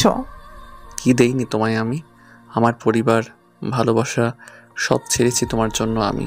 ভালোবাসা? তোমার ভালোবাসা মানেই তো ওই ধ্যারধারা গেও মেয়েটা। কি পেয়েছিলে মেয়েটার থেকে তুমি বলো তো? আমাকে দেখো, আজ তুমি যা তার সবই আমি তোমাকে দিয়েছি। তোমার টাকা, গাড়ি, বাড়ি, সম্পদ, ঐতিহ্য সব আমার টাকাই কেনা। ভুলে যেও না মিস্টার আবির খান, ও সরি আবির চৌধুরী। তোমার নামের সাথে যেই পদবিটা এখন ব্যবহার করো ওটাও কিন্তু আমারই দেওয়া। ব্যাস, অনেক বলেছো তুমি। কোনো কিছুর লোভই আমার নেই। আর কাকে তুমি গেও মেয়ে বলছো? আমি তো আমার আগের জীবনটাতেই ভালো ছিলাম। আজ আমি তোমার সাথে এখানে আছি সেটা শুধুই লাবণ্যর জন্য। সেই দিনটা তোমার মনে আছে নেহা? তোমার জন্মদিনের পার্টিতে শরবতের সাথে আমাকে তুমি ঘুমের ওষুধ মিশিয়ে দিয়েছিলে। আমাকে পাওয়ার জেদে তুমি আমার সাথে যেই নোংরা খেলাটা খেলেছিলে সেদিন রাতে, তোমার সেই রাতের নোংরা খেলার ফসল আমাদের মেয়ে লাবণ্য। আমি তো কিছুই জানতাম না। আমি আমার আর আরি, যাকে আমি ভালোবেসে বিয়ে করেছিলাম, তাকে আর আমাদের সন্তানকে দেখতে গিয়েছিলাম।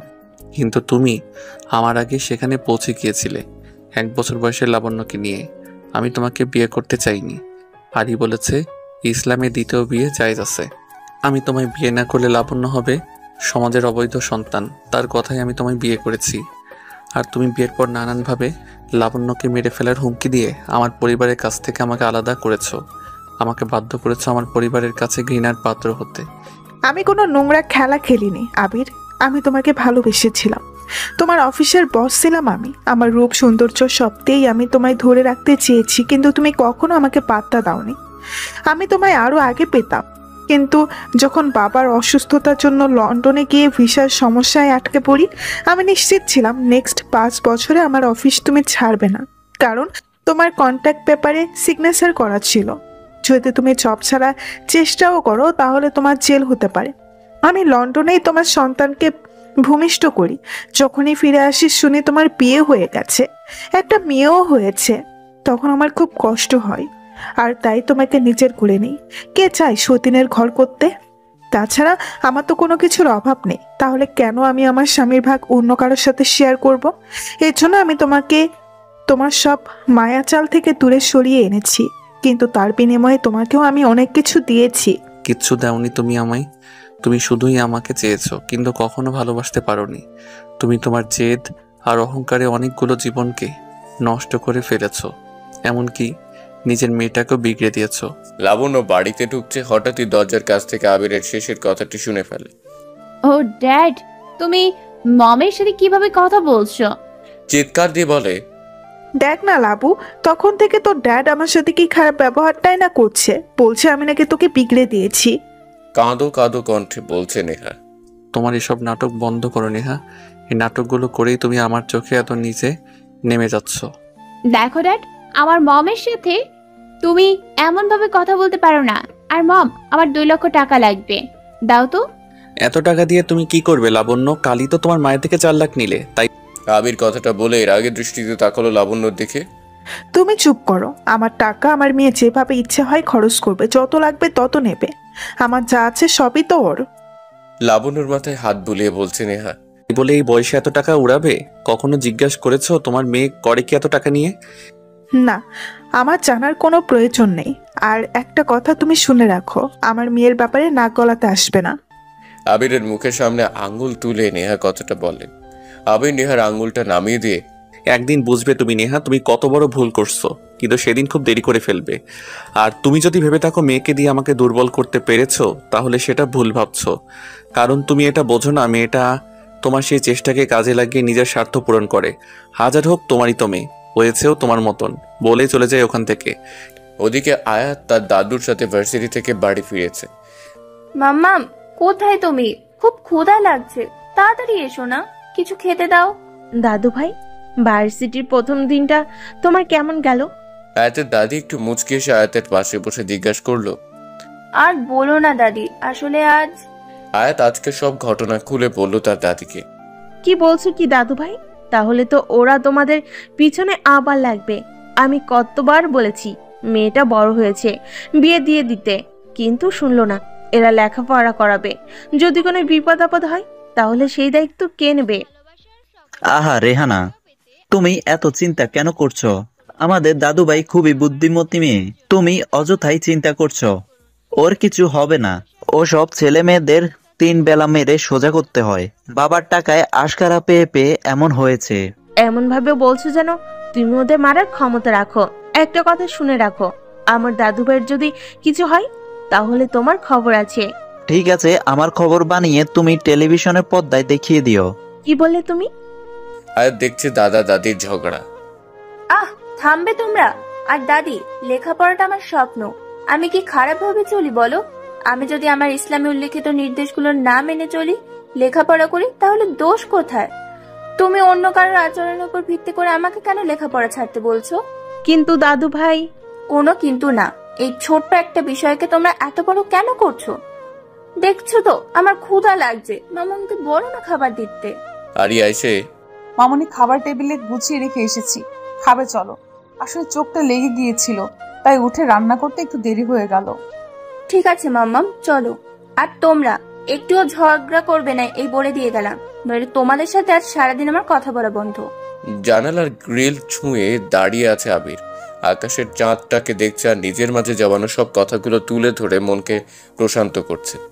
সারাদিনে যত অপেক্ষা হয়তো ওই আকাশের চাঁদটার জন্যই, যে শুধুই তাকে শুনবে, কখনো ভুল বুঝবে না, ঠকাবেও না।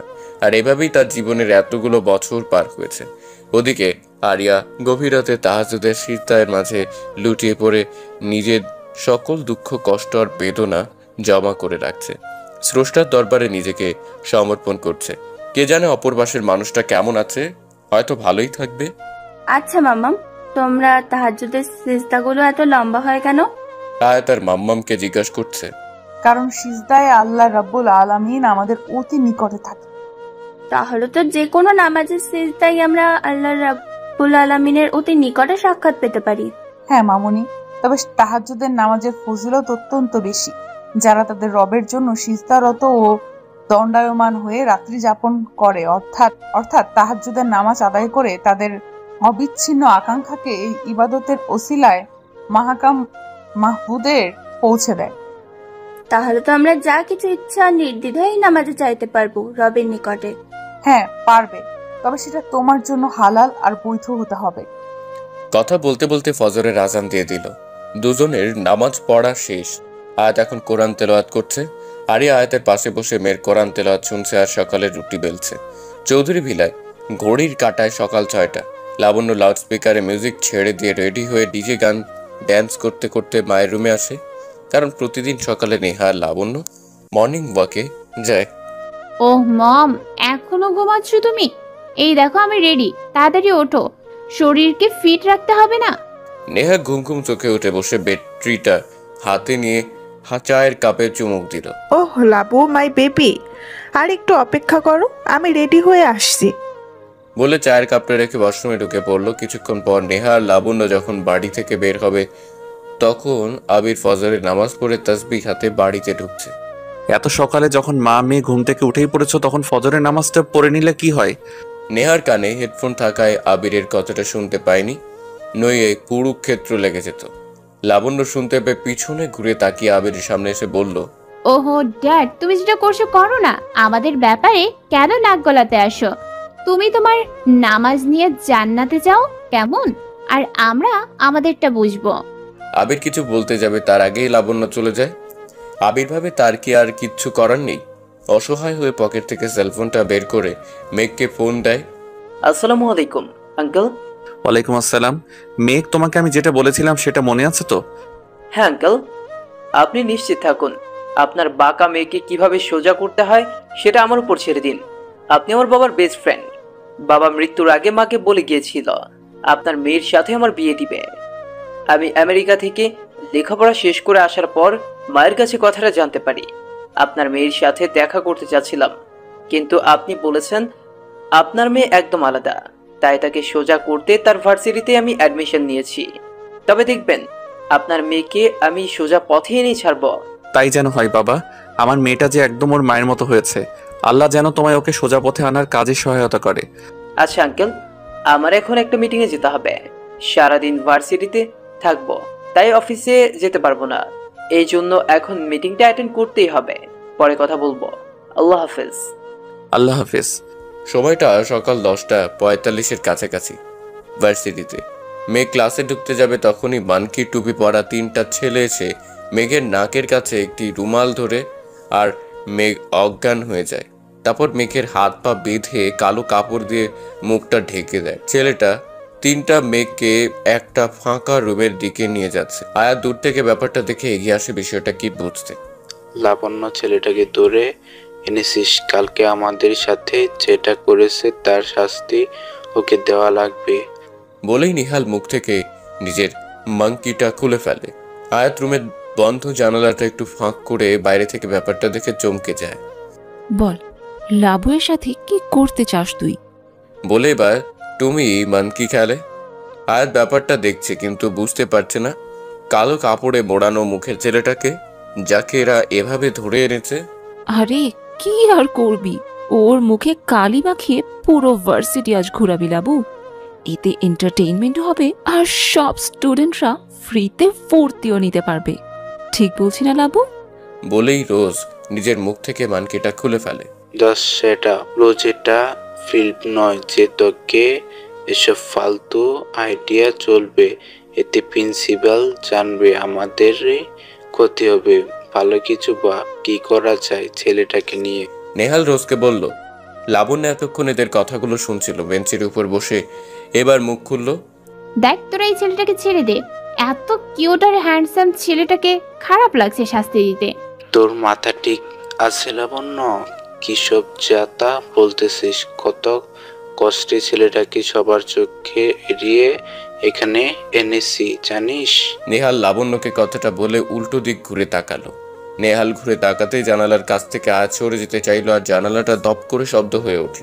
মোনা আর টিনা শব্দটা শুনে দৌড়ে যায়, ততক্ষণে আয়াত ওখান থেকে পালায়। আরে কেউ নেই এখানে, হয়তো বাতাসে শব্দ বন্ধ হয়ে গেছে জানালাটা। লাবণ্য বলতে শুরু করে। দেখ নিহাল, আজ সকালে আমি একে একটা গাড়ি থেকে নামতে দেখেছি, পরনে স্যুট বুট আর টাই, চোখে ব্ল্যাক সানগ্লাস, কতটা হ্যান্ডসাম আর কিউট লাগছিল তোকে বলে বোঝাতে পারবো না। সাথে দুইজন বডিগার্ডও ছিল। তাছাড়া ছেলেটাকে দেখে বয়সের দিক থেকে মনে হয় না ও প্রথম বর্ষের স্টুডেন্ট। এ যদি কোনো পাওয়ারফুল পার্সন হয় তখন এ কি আমাদের ছেড়ে দেবে বলে তো মনে হয় না। ছেলেটা কোনো উদ্দেশ্য নিয়ে আমাদের ভার্সিটিতে এসেছে, তা আগে জানতে হবে। তাহলে কি করবি এখন? মোনা জিজ্ঞাসা করলো। 2-4 জন লোক ঠিক কর, যত টাকা লাগে দেব। বলিস 2 দিনের মধ্যে ছেলেটার সব ডিটেলস আমার চাই। বলেই টাকার বান্ডিল ছুঁড়ে মেরে ক্লাসরুম থেকে বেরিয়ে গেল লাবণ্য। লাবণ্য যাওয়ার কিছুক্ষণ পর বাকি সবাই ক্লাসরুম থেকে বেরিয়ে যায়। আয়াত দূর থেকে সব দেখছে। সবাই চলে গেল। আয়াত কাউকে না ডেকে নিজেই ক্লাসরুমটায় সামনে আসলো, ভাবছে কাউকে ডাকবে কিনা। লাবণ্য বা লাবণ্য দলবল যদি জানতে পারে আয়াত সব দেখেছে তাহলে আয়াতের ক্ষতি হবে ভেবে আর কাউকে না ডেকে নিজেই ক্লাসরুমে ঢুকে পড়লো। আয়াত ভাবছে হাত পা তো বাঁধা, ছোবো কি ছোবো না। না, মানুষকে বাঁচানো ফরজ। নিজে নিজে বলছে আর হাত পায়ের বাঁধনগুলো খুলছে। আচ্ছা ছেলেটা কে? আয়াত মেঘের মুখ থেকে কালো কাপড়টি খুলে ফেলে। এ কি এত মেঘ? মেঘ ওঠেন, আপনি কি শুনতে পাচ্ছেন? কি যে করি। আয়াত মেঘের মুখের কাছে ঝুঁকে খেয়াল করছে নিঃশ্বাস নিচ্ছে কিনা। হঠাৎ মেঘের জ্ঞান ফিরে আসে, উঠে বসে আর কিছু না ভেবে আয়াতের দিকে রাগী দৃষ্টিতে তাকালো। তুমি? চিৎকার করে বলল, হ্যাঁ আসলে। চুপ, একদম চুপ। কাল তোমাকে দেখে আমি ভালোই ভেবেছিলাম, আর তুমি আমাকে কিডন্যাপ করেছো, মেরে ফেলতে চাও আমাকে। সত্যি করে বলো তুমি কে? দেখুন আপনার কোথাও একটা ভুল হচ্ছে। কিসের ভুল? এই তুমি কি একা আছো নাকি তোমার গ্যাংও আছে সাথে? কিসের গ্যাং? কি বলছেন কি আপনি? সাজ পোশাক দেখে তো মনে হচ্ছে জঙ্গি। দেখুন আমি কোনো জঙ্গি নই। তাহলে রোহিঙ্গা? লাবণ্য সব সান্ড ভান্ডরা এসেছে আয়াতদের ক্লাসে। মেয়ে ক্লাসরুমে থাকায় লাবণ্য বাইরেই দাঁড়িয়ে আছে। নেহাল সবাইকে উদ্দেশ্য করে বলল, কাল আমরা সিনিয়ররা তোমাদের জন্য নবীনবরণ উৎসবের আয়োজন করেছি, তো সবাই সকাল 11টার মধ্যে চলে আসবে। আর তুমি কি যেন নাম? আয়াতকে উদ্দেশ্য করে বলল। আয়াত। ভয়ে ভয়ে নাম বলল। ও হ্যাঁ আয়াত, তুমি কাল 7টায় সময় আসবে। বলে নেহাল যেই চলে যাবে। আমি পারবো না আসতে। না আসলে তো হবে না, কালকে সবাইকে আসতে হবে ব্যাস। আর যে আসবে না তাকে তুলে আনা হবে। ভার্সিটিতে তোমাদের প্রথম অনুষ্ঠান, আর তোমরা না আসলে হবে? মগের মূল লোক নাকি যে তুলে আনা হবে? সবাই 11টায় আর আমি 7টায়। তাহলে কি মেঘ ওদেরকে আমার কথা বলে দিল? ওরা কি তাহলে আমাকে শাস্তি দেওয়ার জন্য? না, এই মেঘ সুবিধার নয়। ক্লাস শেষে এই যে মেঘ শোনেন। মেঘ আয়াতের ডাকের কোনো রেসপন্স দিচ্ছে না। আপনার কি কান কাটা? কানে শোনেন না? মেঘ এবার আয়াতকে বলল, তোমার কি ছেলেদের গায়ে পড়ে কথা বলতে ভালো লাগে? বোরখাওয়ালি হয়েছ? তোমার শরীয়তের কোন আইন ছেলেদের গায়ে পড়ে কথার অনুমতি দেয়? আমাকে একটু বোঝাবে? দেখুন আপনি কাল থেকে আমায় অনেক কিছু শুনিয়েছেন। ভেবেছিলাম আপনার সাথে কথা বলবো না, কিন্তু না বলে আর পারলাম না।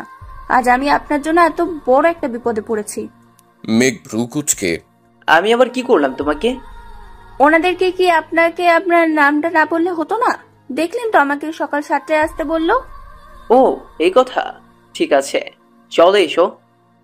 মেঘ আপনি কি কিছুই বোঝেন না? আমি বাড়িতে কি বলে আসবো? যেখানে কিনা সবাই আসবে 11টায়, সেখানে আমার মাম্মা মামাকে এত সকালে আসতে দেবে বলে আপনার মনে হয়? তাহলে আসার দরকার নেই। না আসলে ওরা আমাকে তুলে আনবে, শোনেননি? ঠিক আছে, আমি দেখছি কি করা যায়। আয়াতের চিন্তা মোটেও কাটে না। কি বলে যে সকাল 7টায় বাড়ি থেকে বের হবে সেটাই সারাদিন ভেবেছে। রাত শেষে সকাল হয়ে গেল, হঠাৎ কলিং বেলের আওয়াজ। এত সকালে কে আসলো? মাম্মা, আমি দেখছি। দরজা খুলেই আয়াত অবাক। এত সকালে রূপালি তুমি এখানে? আন্টি কি ভেতরে আছে? কে এসেছে মামুনি? আন্টি, আমি রূপালি। আসলে আজ আমাদের ভার্সিটিতে নবীনবরণ উৎসব। ভাবলাম আমার বাসা তো কাছেই, তাই আয়াতকেও ডেকে নিয়ে যাই। শুধু শুধু আজ আর ওর দাদুকে কষ্ট করে দিতে যেতে হবে না। আরিয়া ঘড়ির দিকে তাকিয়ে দেখে সকাল 6:30 বাজে। এত সকালে নবীন বরণ? হ্যাঁ আন্টি। আরিয়া কিছুক্ষণ চুপ করে থেকে বলল, আচ্ছা যাও। তারপর আয়াত আর রূপালী দুজনেই বাড়ি থেকে বের হলো। আয়াত, এখন আমি আসি রে। মানে তুমি যাবে না? না, আমি গিয়ে কি করব? আমাদের তো 11টায় যেতে বলেছে। প্লিজ রূপালি, এমনটা করো না। আমার একা যেতে খুব ভয় করছে। কে বললো তুমি একা যাচ্ছ? সামনে তাকিয়ে তো দেখো। আয়াত সামনে তাকিয়ে দেখে মেঘ গাড়ি নিয়ে দাঁড়িয়ে আছে। না, আমি মেঘের সাথে যাব না। তুমি চলো না রূপালি। পাগলামি করো না আয়াত। মেঘই আমাকে বলেছে তোমাকে নিয়ে আসতে। এখন তুমি যদি এমন করো তাহলে মেঘ চলে যাবে, আর তোমার সমস্যা তোমাকেই বুঝতে হবে। আমি যদিও তোমার সাথে যাই, সিনিয়রদের থেকে কোনোভাবেই তোমাকে বাঁচাতে পারবো না। তার চেয়ে বরং তুমি মেঘের সাথে যাও, সেটাই বেটার হবে। আয়াত একটু একটু করে হেঁটে মেঘের সামনে এসে দাঁড়ালো। চলুন। মেঘ গাড়ির দরজাটা খুলে দিল। আয়াত গাড়িতে উঠলে মেঘ গিয়ে আয়াতের পাশে বসলো। ড্রাইভার, গাড়ি স্টার্ট করুন। গাড়ি চলছে আর আয়াত অস্বচ্ছন্দ বোধ করছে। মেঘ সেটা খেয়াল করে, তাই মেঘ গাড়ি থামিয়ে সামনের সিটে গিয়ে ড্রাইভারের পাশে বসে। গাড়ি আবার চলতে শুরু করেছে আর মেঘ সামনের আয়নায় আয়াতকে দেখছে। অনেক নার্ভাস মেয়েটা। না জানি লাবণ্য দলবল আবার কোন ফোন দিয়ে এটেছে মেয়েটাকে হেনস্থা করার। গাড়ি এসে ভার্সিটির সামনে থামলো। খুব শান্ত পরিবেশ, চারিদিকে কাউকে খুঁজে পাওয়া যাচ্ছে না। আচ্ছা, ওরা আমাকে এত সকালে বোকা বানানোর জন্য আসতে বলেনি তো? সব আপনার জন্য হয়েছে। কে বলেছিল আপনাকে আমার নাম বলতে? দেখো, তোমার নাম আমি কাউকে বলিনি। বড্ড বেশি কথা বলছো, আর যদি একটাও কথা শুনি তাহলে তোমাকে একা রেখে এক্ষুনি চলে যাব। আয়াত ভয় আর কোনো কথা বলছে না। দুজনেই পুরো ভার্সিটিতে চক্কর দিচ্ছে।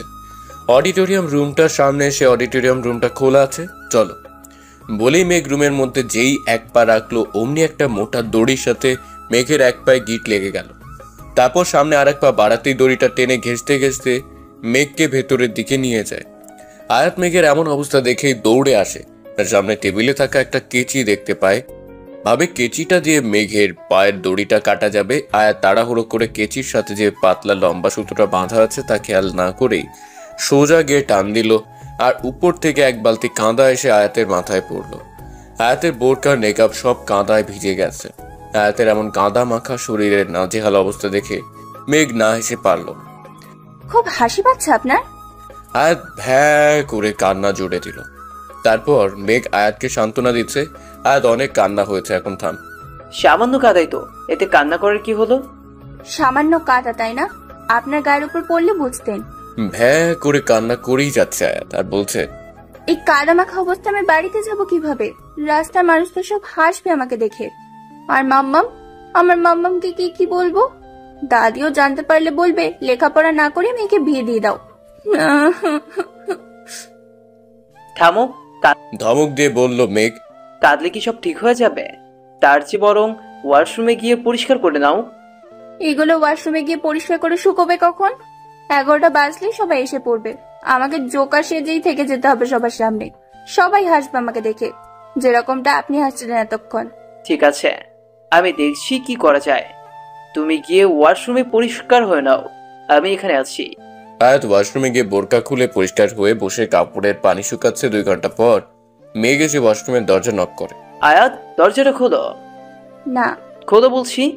কি বলছেন আপনি? মাথাটা ঠিক আছে? আহা, খোলো আয়াত, 1 মিনিটের জন্য। বললাম তো খুলবো না, আমার পর্দা নষ্ট হয়ে যাবে। আমি বলছি হবে না, সামান্য একটু খুললেই হবে, নইলে কিছুক্ষণ পর সবাই আসলে তখন বুঝবে।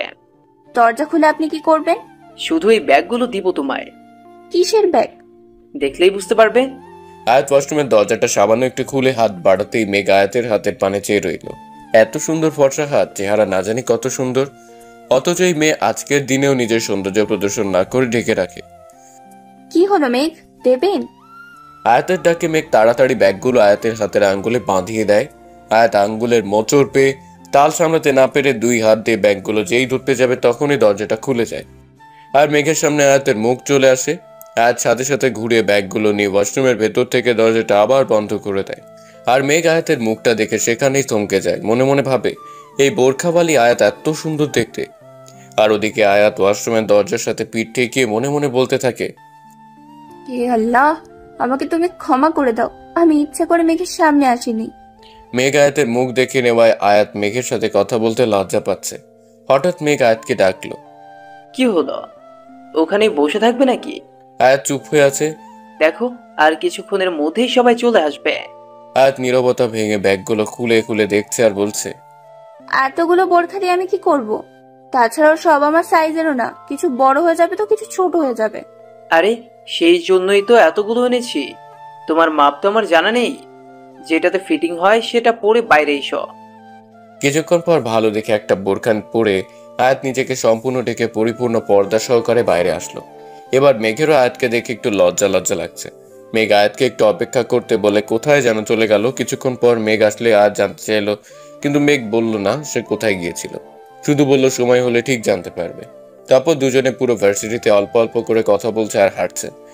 ঘড়ির কাঁটায় সকাল 11টা ছুঁই ছুঁই।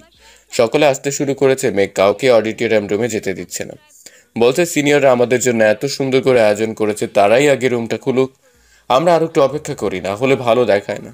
সবাই অডিটোরিয়াম রুমটার সামনে দাঁড়িয়ে আছে। ইতিমধ্যে লাবণ্য তার সান্ড পাণ্ডুরে নিয়ে হাজির।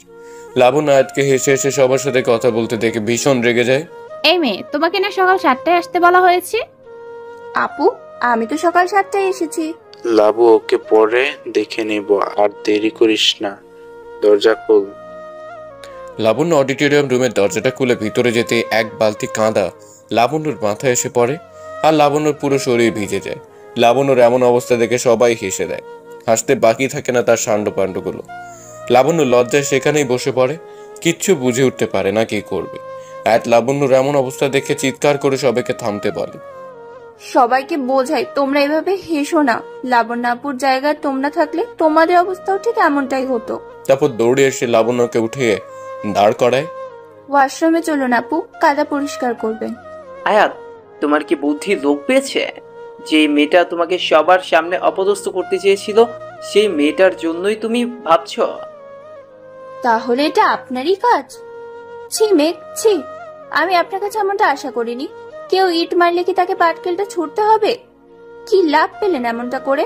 একটা মেয়েকে এইভাবে সকলের সামনে অপমান না করলে আপনার হচ্ছিল না? আয়াত, ওকে শিক্ষা না দিলেও সোজা হবে না। তাই বলে এভাবে?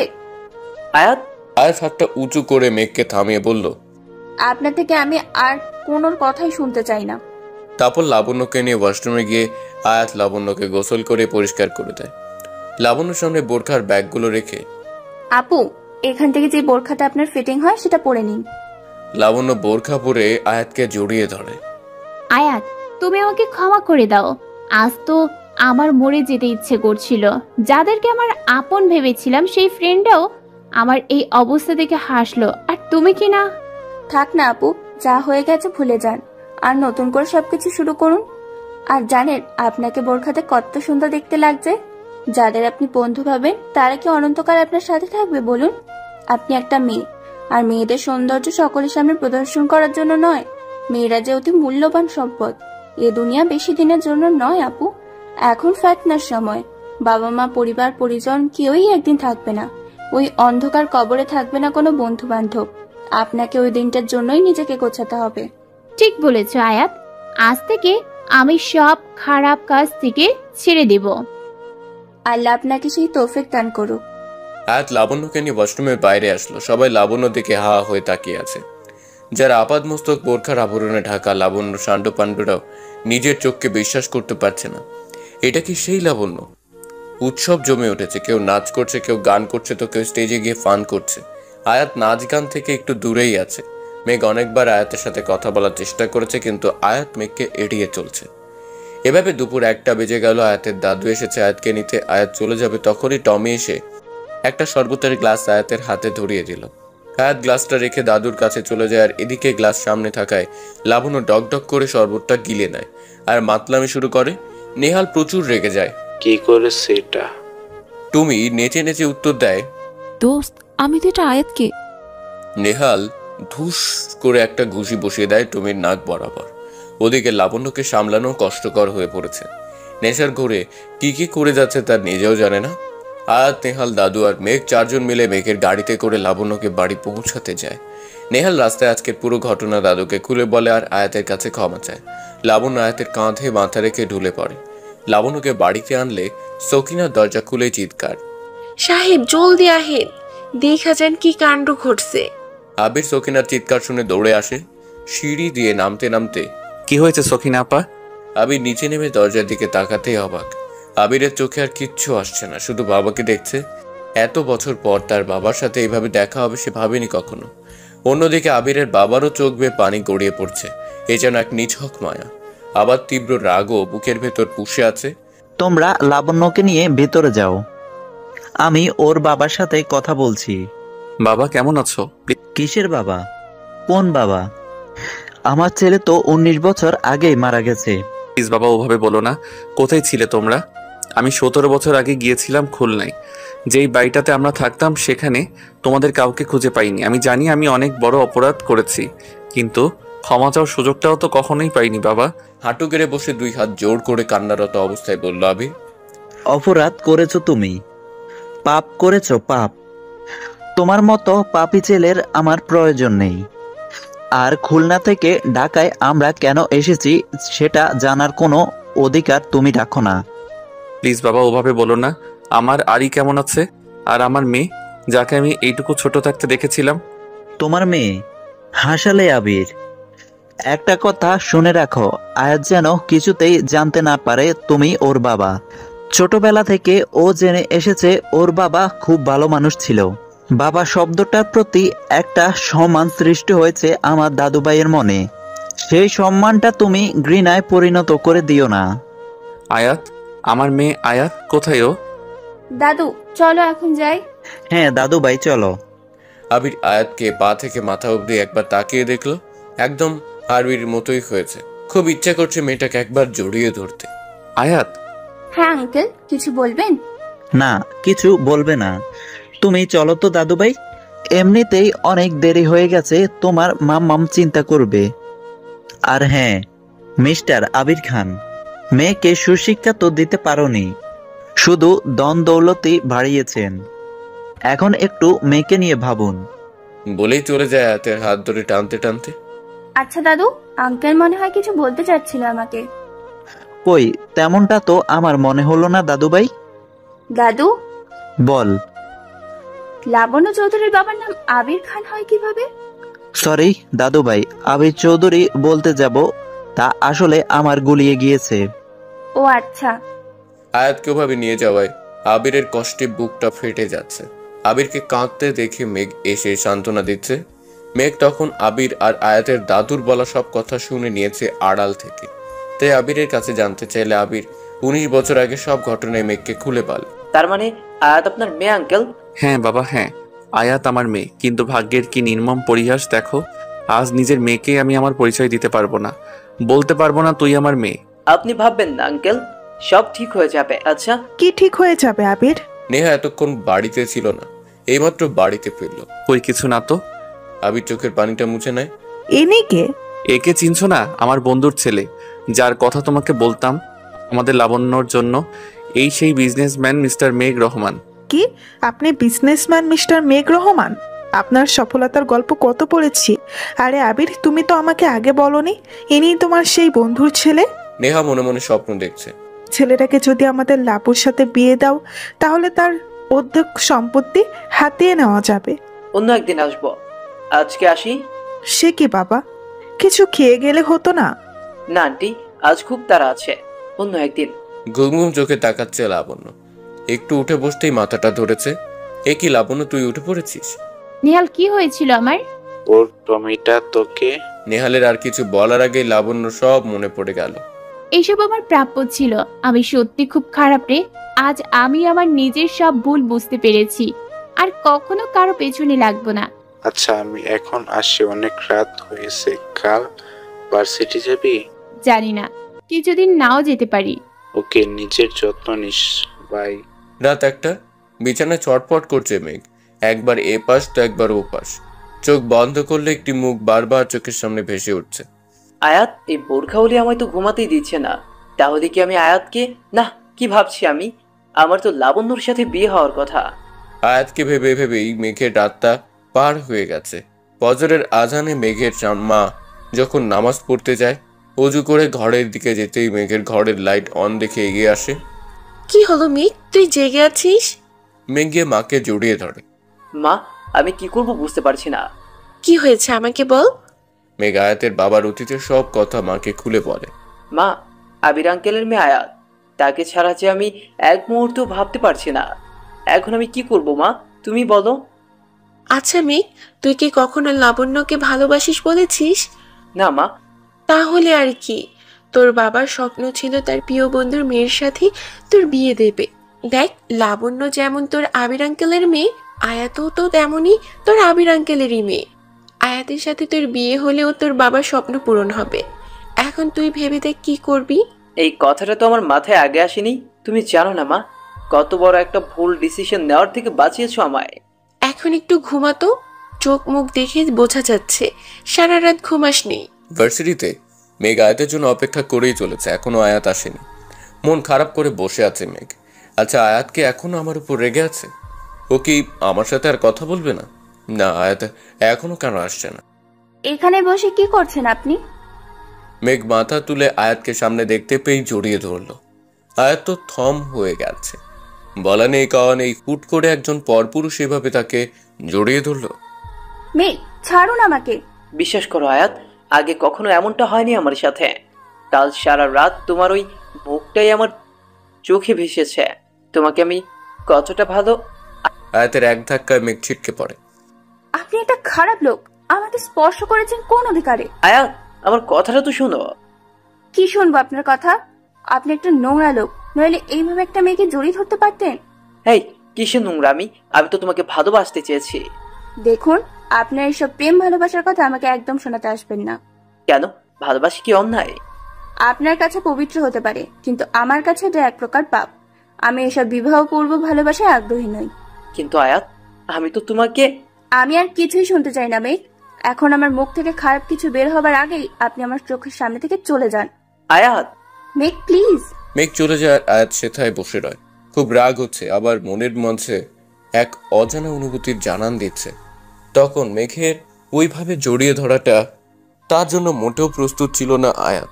কেমন যেন একটা শিহরণ সৃষ্টি হচ্ছে আয়াতের শরীরের প্রতিটা রোমে রোমে। কেন করলো মেঘ এমনটা? একে কি ভালোবাসা বলে? আচ্ছা, না ছুঁয়ে ভালোবাসা যায় না? এমন ভালোবাসার তো কোনো নাম নেই ইসলামিক দৃষ্টিকোণ থেকে। আয়াত মেঘকে খুঁজছে, কোথাও পাচ্ছে না। হয়তো ভার্সিটি থেকে চলে গেছে। তারপর আর 2 সপ্তাহ আয়াত মেঘকে দেখেনি। সাহসও হয়নি মেঘকে একবার ফোন করে খোঁজ নেবে। আজ দূর থেকে মেঘের গাড়ি আসতে দেখে দৌড়ে যায় আয়াত। মেঘ গাড়ি থেকে নেমে দাঁড়ালে অপোজিট পাশ থেকে আরেকজন গাড়ি থেকে নামলো, আরো আয়াতের মতো আপাদমস্তক বোরখার আবরণে ঢাকা। সে এসেই আয়াতের সামনে দাঁড়ালো। আমাকে চিনতে পারছো না? আমি লাবণ্য। থ্যাঙ্কস আয়াত, তোমার জন্য আমি অনেক কিছু পেয়েছি। এই নাও আমার বিয়ের কার্ড। সামনের সপ্তাহে 5 তারিখে আমাদের বিয়ে। মেঘ বলল সবার আগের কার্ডটা তোমাকেই দিতে। আয়াত লাবণ্যর হাত থেকে বিয়ের কার্ডটা নেয়। চোখ বেয়ে গড়িয়ে আসা অশ্রুগুলো অনেক কষ্টে আটকে রাখে। লাবণ্য আয়াতকে সাথে নিয়ে একে একে পুরো ভার্সিটির সকলকে বিয়ের কার্ড দিয়ে নিমন্ত্রণ করছে। আর আয়াত দর্শকের চাপা কষ্ট নিয়ে লাবণ্যর সাথে লাবণ্যর সুখটুকু উপভোগ করছে। ধীরে ধীরে বিয়ের দিন ঘনিয়ে এলো। এখন মেঘের আসল পরিচয় সবাই জানে। মেঘটা এই ভার্সিটিতে এসেছিল শুধু লাবণ্যর জন্য। ভার্সিটি গেলেই এখন মেঘ লাবণ্যর লাভ স্টোরি সকলের মুখে মুখে। আজ লাবণ্যর গায়ে হলুদ ছিল।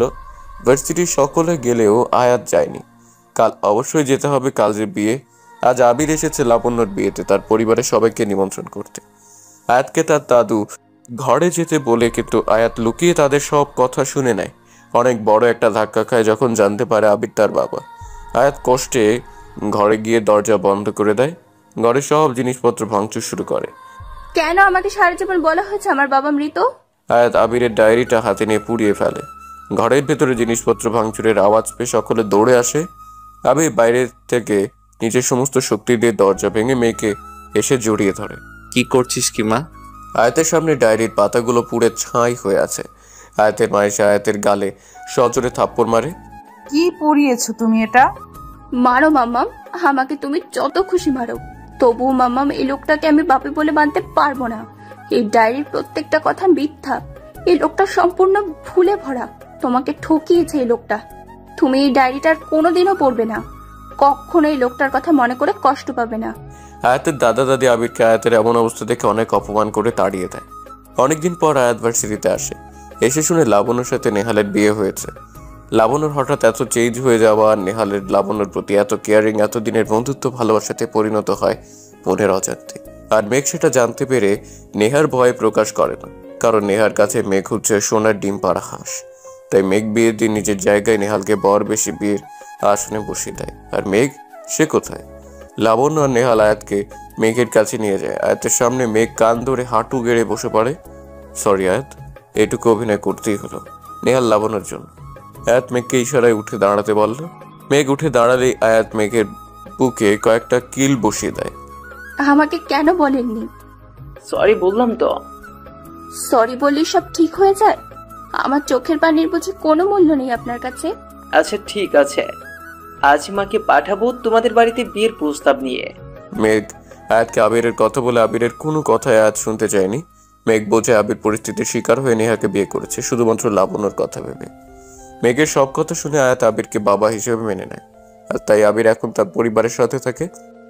লাবণ্যর বিয়ে হয়ে গেল। আবির তার পরিবারের সাথে থাকতে শুরু করলো। আর নেহা একদম একা। আজ টাকা পয়সা ধন দৌলত সব নেহার কাছে আছে, নেই শুধু আপনজনেরা। নেহার বেশি দিন বাঁচবেও না, ডাক্তার বলেছে ব্রেন টিউমার। এখন লাস্ট স্টেজ চলছে, বরং 1 মাসের মতো সময় নেহার হাতে আছে। জীবনের শেষ সময়ে এসে নেহা তার পাপের জন্য অনুশোচনা করছে। নেহা তার স্থাবর অস্থাবর সব সম্পত্তি লাবণ্য আর আয়াতের নামে লিখে দিয়ে লইয়ারকে নিয়ে আবিরের বাড়িতে যায়, কিন্তু আরিয়া নেহাকে ফিরিয়ে যেতে দেয় না। জীবনের শেষ সময়টা নেহা অনেক যত্ন আর ভালোবাসা পেয়েছে, আর বুঝে গেছে অর্থ সম্পদ আর অহংকারী জীবনের আসল সুখ নয়। জীবনের আসল সুখই হচ্ছে ভালোবাসা। 30 বছর পর আজ আবির আর আরিয়ার বিবাহের 50 বছর পূর্ণ হলো। বয়সের ছাপ তাদের শরীরে পড়ে গেছে। সেই যৌবনটা এখন আর নেই, কিন্তু তাদের ভালোবাসা সেই আগের মতোই আছে। অন্ধকার রাতে ছাদে বসে আরিয়া আবিরের কাঁধে মাথা রেখে আকাশের চাঁদটাকে দেখছে। আর আবির ওই চাঁদটাকে ডেকে বলছে, এই চাঁদ দেখো, আমাদের পথ চলা আজ 50 বছর পূর্ণ হয়েছে, কিন্তু এখন আর আমার বউটার আখ চিবিয়ে খাওয়ার দাঁত নেই। এই আবির, কি সব বলছো? আরে দাঁত নেই তো কি হয়েছে, বিলিন্ডার তো আছে, এই নাও। বলে এক মগ আখের রস আরিয়ার হাতে তুলে দিল। হাই বন্ধুরা, গল্পটা কেমন লাগলো অবশ্যই কমেন্ট করে জানাবেন। আর যারা এখনো চ্যানেলটিকে সাবস্ক্রাইব করেনি তারা অবশ্যই চ্যানেলটি সাবস্ক্রাইব করে রাখুন।